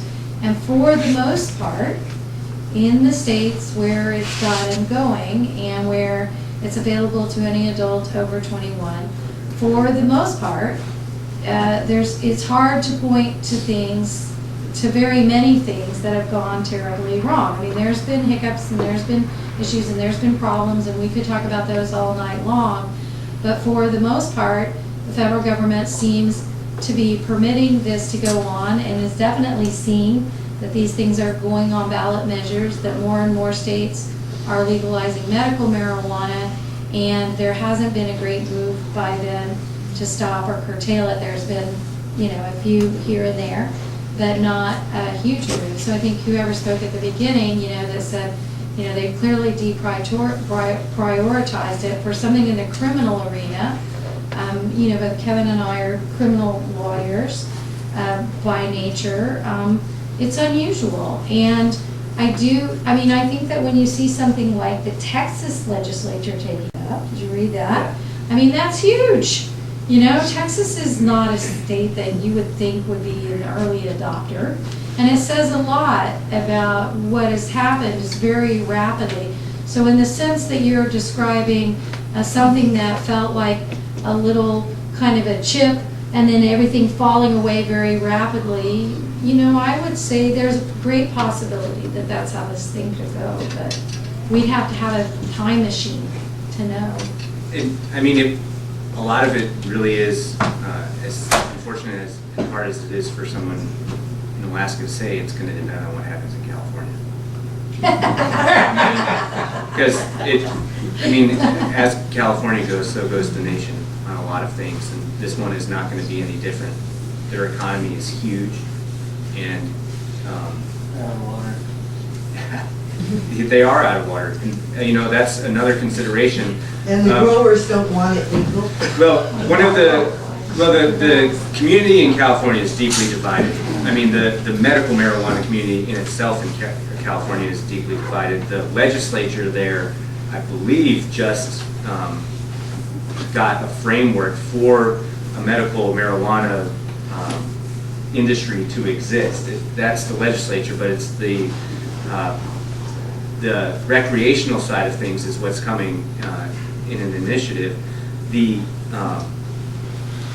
California is so interesting. It's so big and it's so diverse. The prosecutor that she's talking about, I'm assuming it's Melinda Haig or Hag in Oakland. Depending how you pronounce There's it. two A's in the middle of her name. The city of Oakland, there's essentially the world's largest pot shop in Oakland. It's the Harborside Clinic, and it has been operating for a very long time. It's very big, it's very respectful of its neighbors, and it seems to be doing things in the right way. And I think that any violation that they've been found to have has been on the more minor side of things. But in the city of Oakland had tried to intervene in the lawsuit that this federal prosecutor is bringing against them, because Oakland says, this is great, get the hell out of here. But this woman is on her mission, and these guidelines are guidelines. They don't tell her that she can't do this, and if you're a boss and you're trying to run the law in America, you're going to kind of give some discretion to your field agents, you know, for lack of a better way of saying it. And there's this line that this memorandum is not intended to, does not, and may not be relied upon to create any rights, substantive or procedural, enforceable at law by any party in any matter, civil or criminal. So it's like, this is as good as the paper it's written on and our promise to not do anything about it. In Kettle Falls, Washington, there is a group of 5 people who recently were sentenced to 12 months, and I think 33 months for growing medical marijuana. The feds said that they were turning a profit and they weren't staying within the guidelines. They specifically raised this issue, and the judge is just, well, I mean, did you guys read the last page? You know, it's just a tricky thing. And when you're a pioneer in the industry and you're willing to get involved with these risks, when, you know, that's one thing. But when you're a bank and you can face seizure of assets, I mean, that's quite another thing. And there's suspicious activity reports that need to be filled out quarterly by the banks that they have to fill out. I mean, he may know you guys and he may think you're good people, but if he wants to keep his job and there's activity that meets this suspicious guidelines, he has to start reporting this. Actually, we have 10 days to file them now. 10 days. What looks suspicious, like too much $10,000, cash? yeah. In $20 bills? Well, that's something different. The high cash reporting is different from a suspicious activity report. That's a currency transaction report. But I mean, there's everywhere you turn, as soon as, you know, there's a lot of intersecting fields, which is one thing as an attorney, can I, if someone tells you they're a pot attorney, ask them what part, because there's no way that anybody who is like me, a solo practitioner, or even part of a small firm, can provide you all of the services to be your one-stop shop. This is across all spectrums. When people talk about putting a team together, I mean, you need a team within a team within a team to be able to do this. You're not going to find anybody flying solo and doing this. So could this raise federal questions if you have the CPU code that came with pot that was grown in Haines, and some friendly person with a fishing boat brought it to you in Skagway, and that code shows, how did it get there? It must have gone over federal waters. It could, technically, I mean, but the feds would have to have some reason to be interested in that, and then they would have to know about the inventory tracking system that you create and how that inventory tracking system relates to the person that you transferred it to. There's not a statewide inventory tracking system. It's not the state saying, this is the inventory that this is the only way you can do it. Oh. Here is the number that you are going to use, and we've got this central registry. Tell me when I'm wrong. It's designed to be a tracking system to assure that the pot sold in stores was grown in legal cultivation facilities. Right. So it's tracking the marijuana in terms of, is this taxed marijuana? Is this marijuana that was grown legally? Or was this marijuana inserted into this system? It's not, nothing about the inventory tracking system says, there's transport manifest. That's just so that if you're stopped, you have the protection of saying, I'm a legal facility transferring from a legal facility to a legal facility. And here's my handler's card. Right, but, you know, there's nothing about it that either says you can or you can't transport it in certain ways. Simply that it must be accompanied by the manifest, and it must be tracked in the system to make sure that it's all done by licensed. There's no like central place where people are monitoring in real time where marijuana is in the state. Can't scan other people's codes. Yes. I'm curious about a couple of things jumped out at me right away when this initiative passed. And I worked as security on the ferry, and I was a fisherman during zero tolerance and all that. Is there any way that you can transport, I mean, Southeast is so different than the rest of the state, and you can drive to every other town, or a lot of them anyway. Down here, there's not one town you can drive to the next. And so if you have to have a completely independent system for doing this marijuana stuff in each town, is there any way that you can transport it? I know you can't do it in any commercial airplanes, Wings of Alaska, State Ferry, it's all contraband. And so I'm afraid that maybe we're going to be creating some criminals here, because is there any way that you can transport this stuff like in a private boat from Juneau to Haines or Juneau to Skagway? Is that against the federal law too? Oh yeah, definitely against the federal law. I know it was for like a commercial vessel, but I didn't think it was for a private vessel, or maybe when it's permitted to do that. Once you enter a navigable waterway, the feds have that much clearer authority to be able to regulate you. I was just curious. Yeah. But I mean, is there a way to do it? Sure, there's a way, but you've got to find somebody with the will. And that's a lot of risk. But in terms of keeping it legal, is there any way that there could be a permit or something for certain vessels to, so that we don't have to have all this pot industry in every little town all the way around the Southeast? It's No, saying no. it's the vessel, it's the water, not the vessel. Yeah, It's not the vessel, right? Okay, It's thank the you. airspace, it's the water space, and there's nothing that our board can do to change the nature of those spaces. but there's nothing in the regs that says you can't do that. It's the federal, as long as you're complying with, here's my manifest, here's my handler card. And you don't get boarded. Well, I mean, that's the Yeah. thing.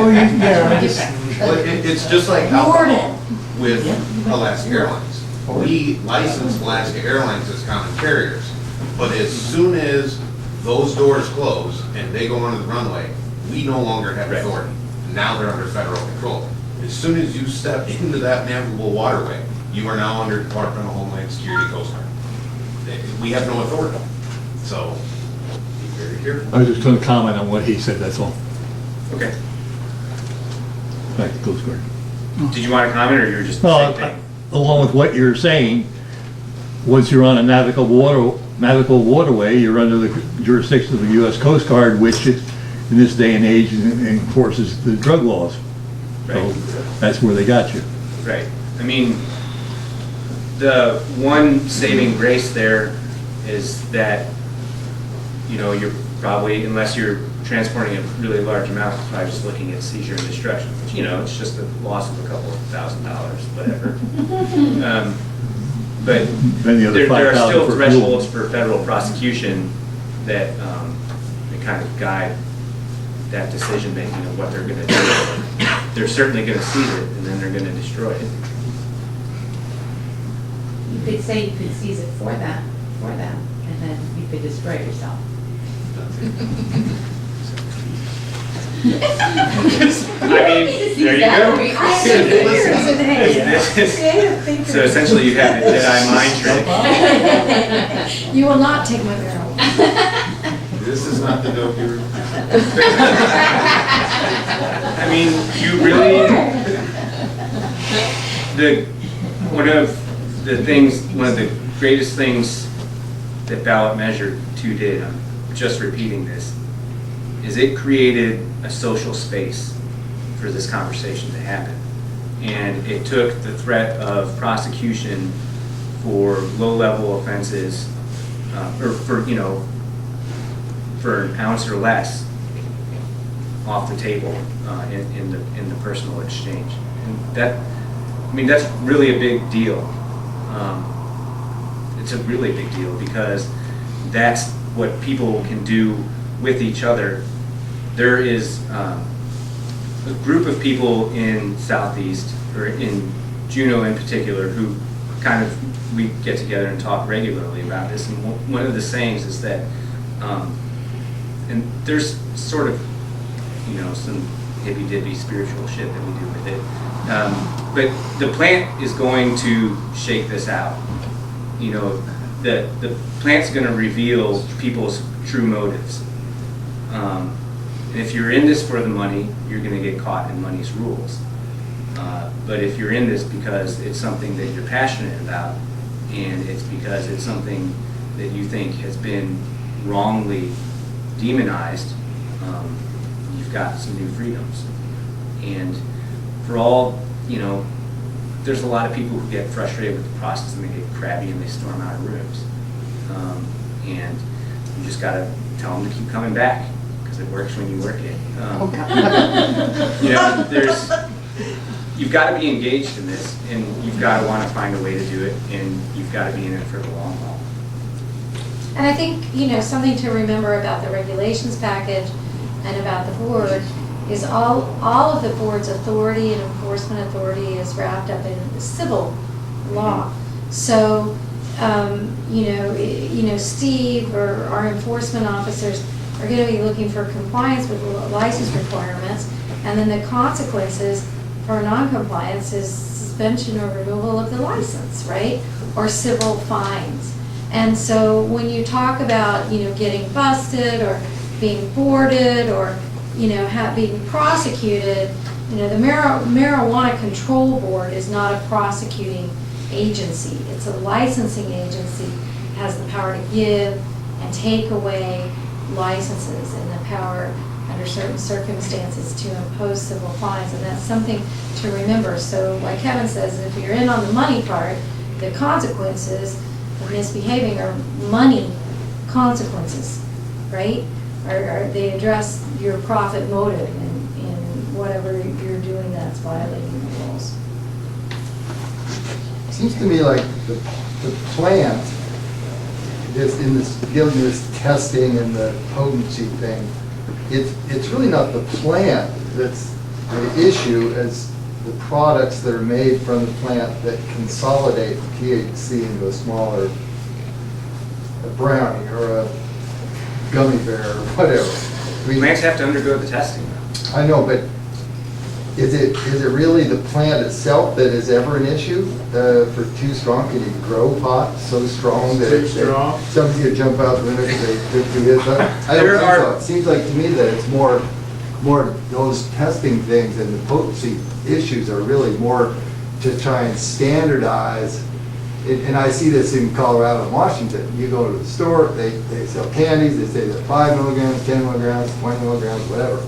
That is a great thing, those candies, because otherwise, any kind of an edible, you have no idea how strong they are. But when you smoke pot, you know by how much you smoke, how I mean, people in Colorado and Washington want to know what they're smoking. They want to know, is this stronger or not as strong? They want to know, is it indica or sativa? Is it something, I mean, they're using it for specific reasons, you know, that they've even gone to some terpene testing. And, you know, I mean, what we learned from some of the lab people we talked to is, depending on some of the terpenes, you know, a 15% THC product can play out in your system like a higher or lower percentage THC product, depending on what else is in there. It's really a consumer-driven, the testing is as much consumer-driven as regulation-driven. You know, people want to know. It's a connoisseur thing. You know, it's a strain thing. Am I wrong about this? No. People feel that way here too. Yeah. It's not just Colorado. No, I mean that across the board. But if that's true, then why does the state care? I mean, if it's not really illegal, it's a consumer issue, it's between the consumer and the store. It's up to the store to be able to give the consumer, you know, confidence in that product, that they know what their product is. The state has something called Parents Patriot Power, and it's I know, I'm a nerd. The state has. I think it's the translation that's cracking. Yeah, that part too. Midwesterner trying to do Latin.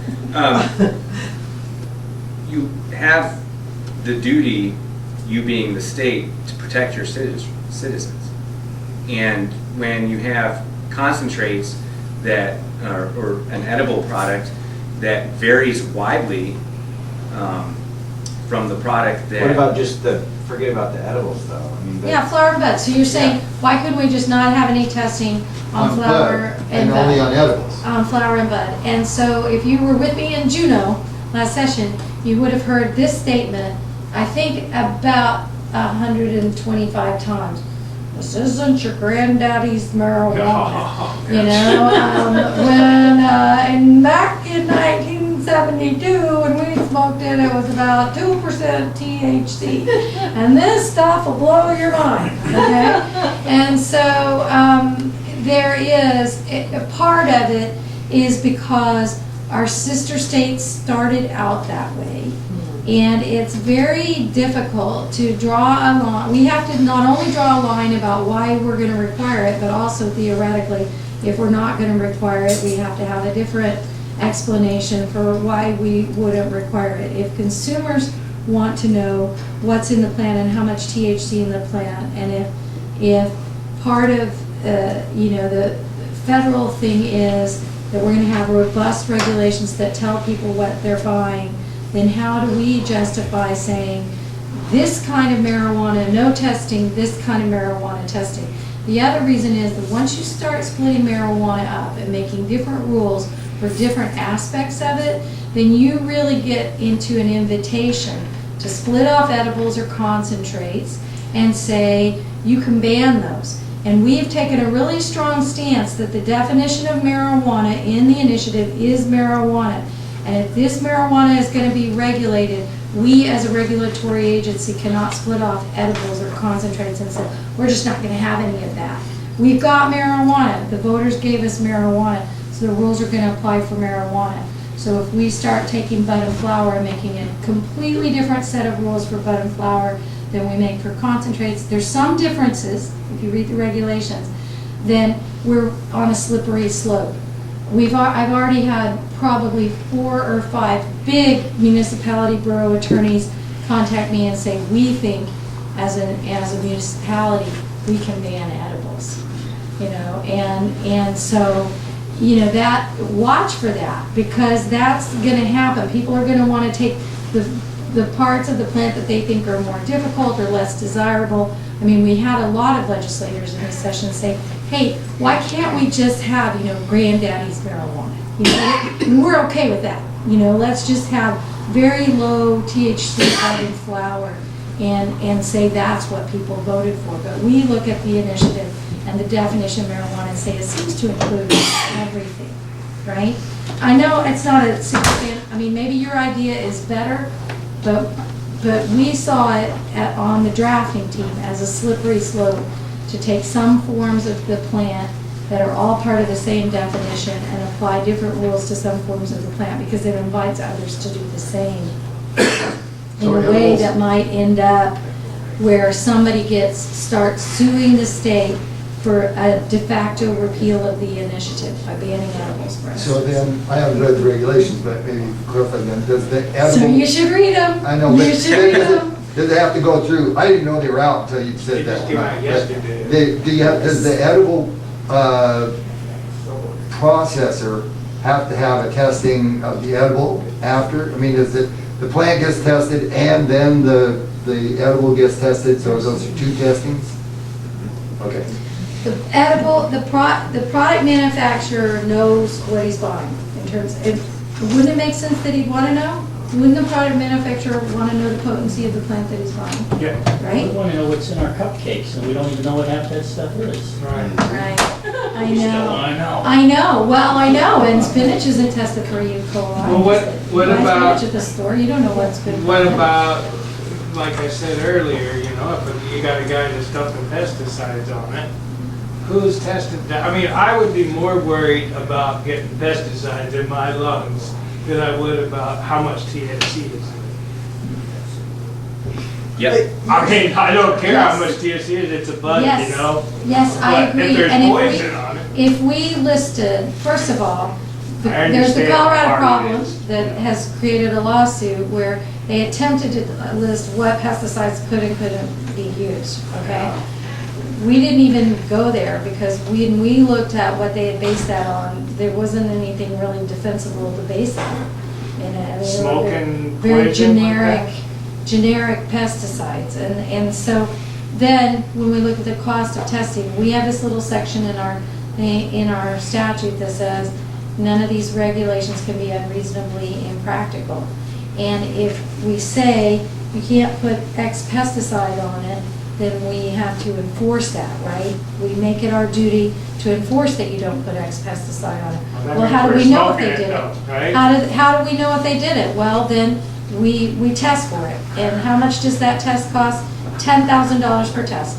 Who bears the cost of that test?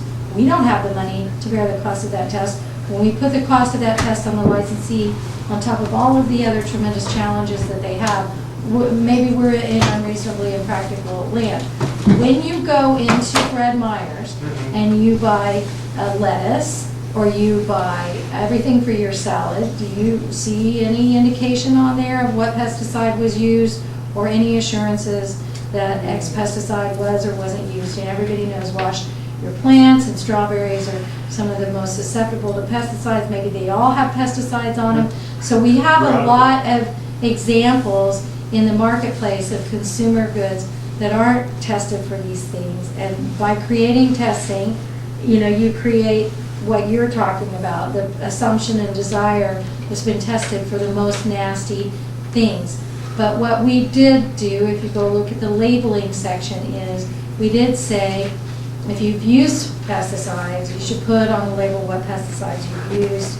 If you've tested for pesticides yourself, voluntarily, you should put on the label what pesticides you've tested for. And if you haven't tested for pesticides, you should put that on the label so that at least the consumer knows the product hasn't That's been all up to tested. them.